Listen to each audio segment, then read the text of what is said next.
ನಮಸ್ಕಾರ and very good morning. ನೀವು ನೋಡ್ತಾ ಇದ್ದೀರಾ ಸೀದಾ ಸವಾಲ್. ನಾನು ವಿದ್ಯಾ ಮಲ್ನಾಡ್. ಇವತ್ತು ಸೀದಾ ಸವಾಲ್ನಲ್ಲಿ ಸಿಂಪಲ್ ವಿಷಯ, ಬಟ್ ಪರಿಣಾಮ ಮಾತ್ರ ಸಿಂಪಲ್ ಆಗಿರಲ್ಲ. ಅದ್ರ ಬಗ್ಗೆ ಮಾತಾಡೋಣವಾ? ವಿಚಾರ ನೋಡ್ರಿ, ನನಗೂ ಗೊತ್ತು ನಿಮಗೂ ಗೊತ್ತು, ಪದೇ ಪದೇ ಪದೇ ಕರ್ದಿರೋ ಎಣ್ಣೆಯನ್ನ ಬಳಸಬಾರ್ದು ಅಂತ. ಆದ್ರೂ ಪದೇ ಪದೇ ಅದೇ ಎಡ್ವರ್ಟನ್ ಮಾಡ್ಕೊತಾ ಇದೀವಿ. ಕರ್ದಿರೋ ಎಣ್ಣೆನ ತಿಂದ್ರೆ ಪದೇ ಪದೇ ನಾವು ಬಳಸ್ತಾ ಇದ್ರೆ ಹೃದಯ ಕಾಯಿಲೆ ಅಥವಾ heart attack, cancer, liver problem, BP, obesity, allergy, ಹಿಂಗೆ ಒಂದ ಎರಡ ಲಿಸ್ಟ್ ಬರ್ಕೊಂಡು ಹೋಗ್ಬೋದು. ಇಂಥ ಪ್ರಾಬ್ಲಮ್ಗಳು ಬರುತ್ತೆ ಅಂತ ನನಗೆ ಗೊತ್ತಿಲ್ವೇನ್ರಿ, ನಿಮಗೂ ಗೊತ್ತಿಲ್ವೇನ್ರಿ? ಆದ್ರೂ ನಾವು ಅದೇ ಎಡ್ವಟ್ಟನ್ನ ಮಾಡ್ಕೋತೀವಿ. ಮನೇಲೂ ಅಷ್ಟೇ, ಹೋಟ್ಲಲ್ಲೂ ಅಷ್ಟೇ.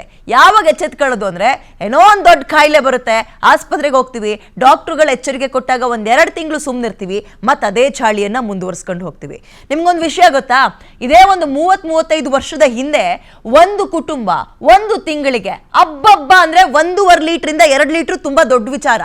ತುಂಬಾ ಶ್ರೀಮಂತರು ಮನೆ, ಯಾವಾಗ್ಲೂ ನೆಂಟರು ಅಂತ ಇರ್ತಾರಲ್ಲ, ಅಂತವ್ರ ಮನೇಲಿ 2 ಲೀಟರ್ ತಿಂಗಳಿಗೆ ಬಳಸ್ತಾ ಇದ್ದಿದ್ದು. ಇಡೀ ವರ್ಷಕ್ಕೆ ಅಂತ ತಗೊಂಡಾಗ 20-25 ಲೀಟರ್ ಒಂದು ಕುಟುಂಬ ಬಳಸಿದ್ರೆ ಅದೇ ದೊಡ್ಡ ವಿಚಾರ. ಈ ಅಡುಗೆ ಎಣ್ಣೆಯನ್ನ, ಅದರಲ್ಲೂ ಏನೇಳಿ ಯುಗಾದಿಗೆ ಒಬ್ಬಟ್ಟು, ಬಕ್ರೀದ್ನಲ್ಲಿ ಬಿರಿಯಾನಿ, ಕ್ರಿಸ್ಮಸ್ನಲ್ಲಿ ಬೇರೆ ಬೇರೆ ತರಹೇವಾರಿ ಆಹಾರಗಳು, ಇವೆಲ್ಲವನ್ನೂ ಸೇರಿಸಿ ಇಡೀ ವರ್ಷಕ್ಕೆ 20-25 ಲೀಟರ್ ಒಂದು ಕುಟುಂಬ ಬಳಸಿದ್ರೆ ಅದೇ ದೊಡ್ಡ ವಿಚಾರ. ನೀವು ಲೆಕ್ಕ ಹಾಕೊಳ್ಳಿ, ನಾನೀಗ ಕೇಳಕ್ಕೆ ಹೋಗಲ್ಲ. ಒಂದು ತಿಂಗಳಿಗೆ ನಿಮ್ಮ ಮನೆಯಲ್ಲಿ ಎಷ್ಟು ಲೀಟ್ರ್ ಎಣ್ಣೆ ಅಂತ ತರ್ತೀರಿ, ಅಡುಗೆ ಎಣ್ಣೆಯನ್ನ? ಆಮೇಲೆ ಒಂದು ಕುಟುಂಬ ಅಂದ್ರೆ ಅವಾಗ ಹೆಂಗೆ ಹೇಳಿ, ಇವಾಗಿನ ಥರ ಅಲ್ಲ, ಅಪ್ಪ ಅಮ್ಮ ಇಬ್ರು ಮಕ್ಕಳು ಅಥವಾ ಒಂದು ಮಗು ಅಂತಲ್ಲ. ಅಪ್ಪ ಅಮ್ಮ, ಅಜ್ಜ ಅಜ್ಜಿ, ಮಕ್ಕಳು ಮೊಮ್ಮಕ್ಕಳು ಇವರೆಲ್ಲ ಸೇರಿ ಒಂದು ಕುಟುಂಬ. ಅಷ್ಟೂ ಜನ ಸೇರಿ 1 ಲೀಟ್ರಿಂದ 1.5 ಲೀಟ್ರ್ ಎಣ್ಣೆ ಬಳಸ್ತಾ ಇದ್ವಿ. ಬಟ್ ಈಗ ಏನಾಗ್ತಾ ಇದೆ? ಆ್ಯಂಡ್ ಆಸ್ಪತ್ರೆಗಳ ಬಿಲ್ ದೊಡ್ಡದಾಗ್ತಾ ಇದೆ. ಇದೆಲ್ಲ ಗೊತ್ತಿದ್ದು ನಾವು ಯಾಕೆ ಇಷ್ಟೊಂದು ಎಡ್ವರ್ಟ್ ಮಾಡ್ಕೊತಾ ಇದ್ದೀವಿ? ಎಡ್ವರ್ಟ್ ಮಾಡ್ಕೊಳ್ಳೋದು ಬೇಡ, ಎಚ್ಚರಿಕೆಯಿಂದ ಇರೋಣ ಮತ್ತು ಎಚ್ಚರಿಸೋಣ ಅನ್ನೋ ಕಾರಣಕ್ಕೆ ಇವತ್ತು ನಿಮ್ಮ ವಿಸ್ತಾರ ಅತ್ಯದ್ಭುತವಾದಂತಹ ಡಾಕ್ಟರ್ಗಳನ್ನು ಕರೆಸಿ ಈ ಡೇಂಜರ್ ಆಯಿಲ್ ಎಷ್ಟು ಅಪಾಯಕಾರಿ ಅನ್ನೋದನ್ನ ನಿಮಗೆ ಇನ್ನೊಂದ್ಸಲ ಎಚ್ಚರಿಕೆಯನ್ನು ಕೊಡುವಂತಹ ಕೆಲಸ ಮಾಡೋಣ ಅಂದ್ಕೊಂಡು ಇವತ್ತು ಈ ಕಾರ್ಯಕ್ರಮವನ್ನು ಮಾಡ್ತಾ ಇದ್ದೀವಿ. ಗೆಸ್ಟ್ಗಳಿರ್ತಾರೆ, ಮಾತಾಡ್ಸೋಣ. ಇದೇ ಹೊತ್ತಿನ ವಿಶೇಷ ಡೇಂಜರ್ ಆಯಿಲ್. ನಾನು ವಿದ್ಯಾ ಮಲ್ನಾಡ್. ಅಡುಗೆ ಎಣ್ಣೆಯನ್ನ ಹೆಚ್ಚಾಗಿ ಬಳಸಬಾರದು. ಅದರಲ್ಲೂ ಕೂಡ ಪದೇ ಪದೇ ಕರಿದ ಎಣ್ಣೆಯನ್ನೇ, ಒಂದ್ಸಲ ಬೋಂಡ ಮಾಡೋದು, ಇನ್ನೊಂದ್ಸಲ ಬಜ್ಜಿ ಮಾಡೋದು, ವಡೆ ಮಾಡೋದು, ಪೂರಿ ಮಾಡೋದು. ಎಣ್ಣೆನ ಬಳಸಿದ್ದನ್ನೇ ಬಳಸಿದ್ರೆ ಏನಾಗುತ್ತೆ ದೇಹಕ್ಕೆ? ನಾವು ತಿನ್ನೋ ಆಹಾರವೇ ನಮಗೆ ಮಾರಕ ಆಗ್ತಾ ಇದೆಯಾ? ಪದೇ ಪದೇ ಕರಿದ ಅಡುಗೆ ಎಣ್ಣೆಯಲ್ಲಿ ಟ್ರಾನ್ಸ್ ಫ್ಯಾಟ್ ಇರುತ್ತೆ ಅಂತ ಇದ್ದಾರೆ ಡಾಕ್ಟರ್ಗಳು. ನಿಮಗೆ ಅರ್ಥ ಆಗೋ ರೀತಿಯಲ್ಲಿ ಇವತ್ತಿನ ಕಾರ್ಯಕ್ರಮವನ್ನು ನಾವು ಪರಿಣಾಮಕಾರಿಯಾಗಿ ನಡೆಸ್ಕೊಡ್ತೀವಿ. ಟ್ರಾನ್ಸ್ ಫ್ಯಾಟ್ ಅಂದ್ರೆ ಏನು? ಕರಿದ ಎಣ್ಣೆ ಯಾಕೆ ಬಳಸಬಾರ್ದು? ಒಬ್ಬ ಮನುಷ್ಯ ಒಂದು ದಿನಕ್ಕೆ ಎಷ್ಟು ml ಅಡುಗೆ ಎಣ್ಣೆಯನ್ನ ಬಳಸಬೇಕು? ಹೆಚ್ಚಾದ್ರೆ ಏನಾಗುತ್ತೆ? ಕರ್ದಿರೋ ಎಣ್ಣೆ ಬಳಸಿದ್ರೆ ಏನಾಗುತ್ತೆ? ಮಾತೆತ್ತಿದ್ರೆ ನಾವು ಹೋಟ್ಲಲ್ಲಿ ಬೇಜಾರಾದ್ರೂ ಹೋಟ್ಲು, ಖುಷಿಯಾದ್ರೂ ಹೋಟ್ಲು, ಫ್ಯಾಮಿಲಿ ಟೈಮ್ ಸ್ಪೆಂಡ್ ಮಾಡಕ್ ಹೋಟೆಲ್ಲು, ಚೀಟ್ ಡೇ ಮಾಡಕ್ ಹೋಟೆಲ್ಲು, ಒಟ್ಟು ಹೋಟ್ಲೇ ನಮ್ಮ ಮನೆ ಆಗ್ಬಿಟ್ಟಿದೆ ಊಟಕ್ಕೆ. ನಾವು ಅಡುಗೆ ಮನೆಗೆ ಹೋಗೋಕ್ಕಿಂತ ಹೆಚ್ಚಾಗಿ ಹೋಟ್ಲು ಬಾಗ್ಲನ್ನೇ ತಟ್ಟದ್ ಜಾಸ್ತಿ ಆಗಿದೆ. ಇದರ ಪರಿಣಾಮ ಏನೇನಾಗುತ್ತೆ? ಹಾರ್ಟ್ ಅಟ್ಯಾಕ್ ಕೇಸ್ಗಳು ಜಾಸ್ತಿ ಆಗೋಕೆ ಈ ಟ್ರಾನ್ಸ್ ಫ್ಯಾಟೇ ಕಾರಣ ಅಂತಾರೆ. ಈ ಟ್ರಾನ್ಸ್ ಫ್ಯಾಟ್ ದೇಹಕ್ಕೆ ಹಾನಿಕರಕವಾದಂತಹ ಕೊಬ್ಬು. ಈ ಟ್ರಾನ್ಸ್ ಫ್ಯಾಟ್ ಇರೋ ಆಹಾರ ಸೇವನೆ ದೇಹಕ್ಕೆ ಡೇಂಜರ್ ಅಂತ ಇದ್ದಾರೆ. ಈ ಟ್ರಾನ್ಸ್ ಫ್ಯಾಟ್ ಏನು ಅಂತ ನಿಮ್ಗೆ ಅರ್ಥ ಆಗೋ ರೀತಿಯಲ್ಲಿ ನಾನು ಹೇಳಕ್ ಹೋಗಲ್ಲ, ಅದು ಶಂಕದಿಂದ ಬಂದ್ರೇನೆ ತೀರ್ಥ ಅಲ್ವಾ? ಡಾಕ್ಟರ್ಗಳ ಬಾಯಿಂದಲೇ ಹೇಳಿಸ್ತೀನಿ. ಬಜ್ಜಿ, ಬೋಂಡಾ, ಪಕೋಡಾ, ಪೂರಿ, ಗೋಬಿ ಮಂಚೂರಿ, ಎಲ್ಲ ಮಂಚೂರಿಗಳು, ಎಣ್ಣೆಲಿ ಏನೇನು ಕರಿತೀವಿ ಅದೆಲ್ಲದರಲ್ಲೂ ಕೂಡ ಟ್ರಾನ್ಸ್ ಫ್ಯಾಟ್ ಪತ್ತೆಯಾಗಿದೆ. ಟ್ರಾನ್ಸ್ ಫ್ಯಾಟ್ನಿಂದ ಪ್ರತಿ ವರ್ಷ 2.78 ಲಕ್ಷ ಜನ ಅಥವಾ ಅದಕ್ಕಿಂತಲೂ ಹೆಚ್ಚು ಜನ ಸಾವನ್ನಪ್ತಾ ಇದ್ದಾರೆ. ಇದು ನಾನು ಈ ನಂಬರ್ಸ್ ಕೊಟ್ಟನಲ್ಲಿ ಇದು ಜಾಗತಿಕ ಮಟ್ಟದಲ್ಲಿ, ಮತ್ತು ತೀರಾ ಹೆದರ್ಕೊಳ್ಳೋಕೆ ಹೋಗ್ಬೇಡಿ ನೀವು. ಜಾಗತಿಕ ಮಟ್ಟದಲ್ಲಿ ಈ ಟ್ರಾನ್ಸ್ ಫ್ಯಾಟ್ನಿಂದಲೇ ಪ್ರತಿ ವರ್ಷ 2.25 ಲಕ್ಷಕ್ಕೂ ಹೆಚ್ಚು ಜನ ಸಾವನ್ನಪ್ತಾ ಇದ್ದಾರೆ ಅಂತ ಡೀಟೇಲ್ಸು. ಆಮೇಲೆ ನಾನು ಆರಂಭದಲ್ಲೇ ಹೇಳಿದೆ, ಈ ಸುದ್ದಿ ಯಾವ್ದು ನಿಮಗೇನು ಆಶ್ಚರ್ಯ ತಳುವಂಥದ್ದು ಅಥವಾ ಹೊಸದೇನಲ್ಲ. ಇದು ನನಗೂ ಗೊತ್ತು, ನಿಮಗೂ ಗೊತ್ತು. ಆದ್ರೂ ಪದೇ ಪದೇ ಅದನ್ನೇ ಮಾಡ್ತೀವಿ. ಅವಾಗೆಲ್ಲ ಹಬ್ಬ ಹರಿದಿನದಲ್ಲಿ ಮೈದಾ ಹಿಟ್ಟು ಜಾಸ್ತಿ ಸೇವನೆ ಮಾಡಿದ್ರೆ ದೊಡ್ಡ ವಿಚಾರ. ಅವಾಗೆಲ್ಲೋ ಈ ಬಜ್ಜಿ, ವಡೆ ಗಿಡೆ ಆ ಹಬ್ಬದ ದಿನದಲ್ಲಿ ನಾನ್ ವೆಜ್ ತಿನ್ನೋರು, ಬಿರಿಯಾನಿ, ಕಬಾಬ್ ಅಂದ್ಕೊಂಡು ತಿನ್ನೋರು. ಈಗ ಹಂಗಲ್ವಲ್ಲ, ಈ ಪ್ರತಿದಿನ ಬೇಕಲ್ಲ ನಮಗೆ. ಪ್ರತಿದಿನ ಸಂಜೆ ಆಗಂಗಿಲ್ಲ ಸ್ನ್ಯಾಕ್ಸ್ ಬೇಕು. ಅದು ಎಂಥ ಸ್ನ್ಯಾಕ್ಸ್? Deep fried snacks. ಆ ಎಣ್ಣೆಯನ್ನು ತಗೊಂಡೋಗಿ ಚೆಲ್ತೀವ ನಾವು, ಆಮೇಲೆ ಅದನ್ನೇ ಬಳಸ್ತೀವಿ. ಪರಿಣಾಮ ಏನಾಗುತ್ತೆ? ನೆನ್ನೆ ನೋಡ್ದೆ ಇವತ್ತು ಬೆಳಗ್ಗೆ ಹಾರ್ಟ್ ಅಟ್ಯಾಕ್ ಅಂದ್ಬಿಟ್ರಲ್ಲ ಇವನಿಗೆ, ಇವತ್ತಿಲ್ವಲ್ಲ ಅವನು. ಇಂಥ ಸುದ್ದಿಗಳನ್ನು ಕೇಳ್ತಾ ಇದ್ದೀವಿ.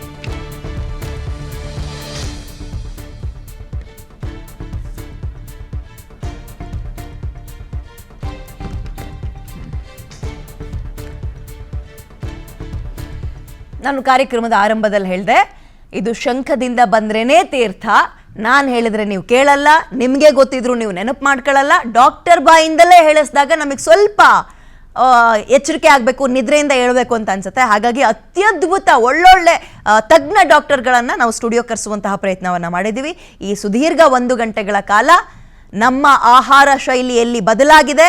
ಪದೇ ಪದೇ ಪದೇ ಹೋಟೆಲ್ ಊಟ ಅಥವಾ ಕರೆದಿರೋ ಎಣ್ಣೆಯನ್ನು ಬಳಸಿ ಎಲ್ಲಿ ಎಡವಟ್ಟು ಮಾಡ್ಕೋತಾ ಇದ್ದೀವಿ, 100 ವರ್ಷ ಇದ್ದಿದ್ದು ಯಾಕೆ 30ರಿಂದ 40 ವರ್ಷಕ್ಕೆ ಇಳಿತಾ ಇದೆ, ಇದ್ರ ಬಗ್ಗೆ ಚರ್ಚೆ ಮಾಡೋಣ. ನನ್ನ ಜೊತೆ ಮೊದಲನೇದಾಗಿ ಸ್ಟುಡಿಯೋದಲ್ಲಿ ಡಾಕ್ಟರ್ ರಾಜೇಶ್, ಹೃದ್ರೋಗ ತಜ್ಞರು ಜಾಯ್ನ್ ಆಗಿದ್ದಾರೆ. ಗುಡ್ ಮಾರ್ನಿಂಗ್ ಡಾಕ್ಟ್ರೇ, ಕಾರ್ಯಕ್ರಮಕ್ಕೆ ಸ್ವಾಗತ ತಮಗೆ. Very good morning, thank you. Yes, ಮತ್ತೊಬ್ರು ಹುಬ್ಳಿಯಿಂದ ಹೋಟೆಲ್ ಉದ್ಯಮಿ ರಾಜೇಂದ್ರ ಶೆಟ್ಟಿ ಅಂತ ಜಾಯ್ನ್ ಆಗಿದ್ದಾರೆ ಝೂಮ್ ಲೈವ್ ಅಲ್ಲಿ. ನಮಸ್ಕಾರ, ನನ್ನ ಧ್ವನಿ ಕೇಳಿಸ್ತಾ ಇದೆ ಅನ್ಕೊಳ್ತೀನಿ ಸರ್. ಧ್ವನಿ ಕೇಳಿಸ್ಕೊಂಡು ಮೇಡಮ್, ನಾವು ನಿಮ್ಮ ಅಭಿಮಾನಿ. ನಮಸ್ಕಾರ madam, good morning. Thank you sir. ನಿಮ್ಮ ಹತ್ರ ಮಾತನಾಡೋದು, ಪ್ರಶ್ನೆ ಕೇಳೋದು ಬಾರಿ ಇದೆ, ನಿಮ್ಮಿಂದಲೇ ಆರಂಭ ಮಾಡ್ಬಿಡ್ತೀನಿ.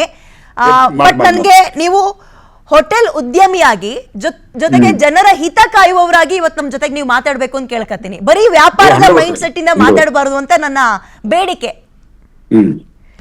ಈ ಹೋಟೆಲ್ ಊಟ ಆರೋಗ್ಯಕ್ಕೆ ಹಾನಿಕಾರಕ, ಡಾಕ್ಟರ್ಗಳು ಕೊಡೋ ಸ್ಟೇಟ್ಮೆಂಟೇ ಫಸ್ಟ್ ಅದು. ಬಿಕಾಸ್ ಅಲ್ಲಿ ಹೈಜಿನ್ ಇರಲ್ಲ, ಪದೇ ಪದೇ ಬಳಸಿರೋ ಎಣ್ಣೆನೆ ಬಳಸ್ತಾರೆ ಅಂತ. ಸೊ ನೀವ್ ಹೇಳಿ, ಹೋಟೆಲ್ ಊಟ ಇತ್ತೀಚೆಗೆ ಯಾಕೆ ಮಾರಕ ಆಗ್ತಾ ಇದೆ ಜನರಿಗೆ?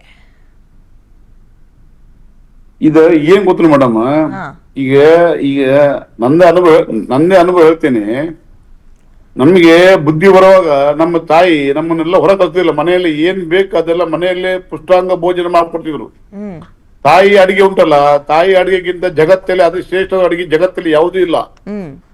ಇದು ಏನು, ಇದು ಜನಸಂಖ್ಯೆ ಹೆಚ್ಚಾಯ್ತು, ಮನೆಯಲ್ಲಿ ಜನ ಹೆಚ್ಚಾದ್ರು, ಫ್ಯಾಷನ್ ಹೆಚ್ಚಾಯ್ತು, ಜನಗಳಿಗೆ ಅರ್ಜೆಂಟ್ ಕ್ವಿಕ್ ಸಿಗಬೇಕು, ಮತ್ತೆ ಆ ಊಟದ ಬಗ್ಗೆ ವ್ಯಾಮೋಹ ಹೆಚ್ಚಾಯ್ತು. ಇದರಿಂದ ಏನಾಯ್ತು, ಜನಗಳು ಮೆಲ್ಲನೆ ಮನೆ ಬಿಟ್ಟು, ತಾಯಿಯೇ ಬಿಟ್ಟು ಹೊರಗೆ ಬರ್ಲಿಕ್ಕೆ ಚಾಲು ಮಾಡಿದ್ರು.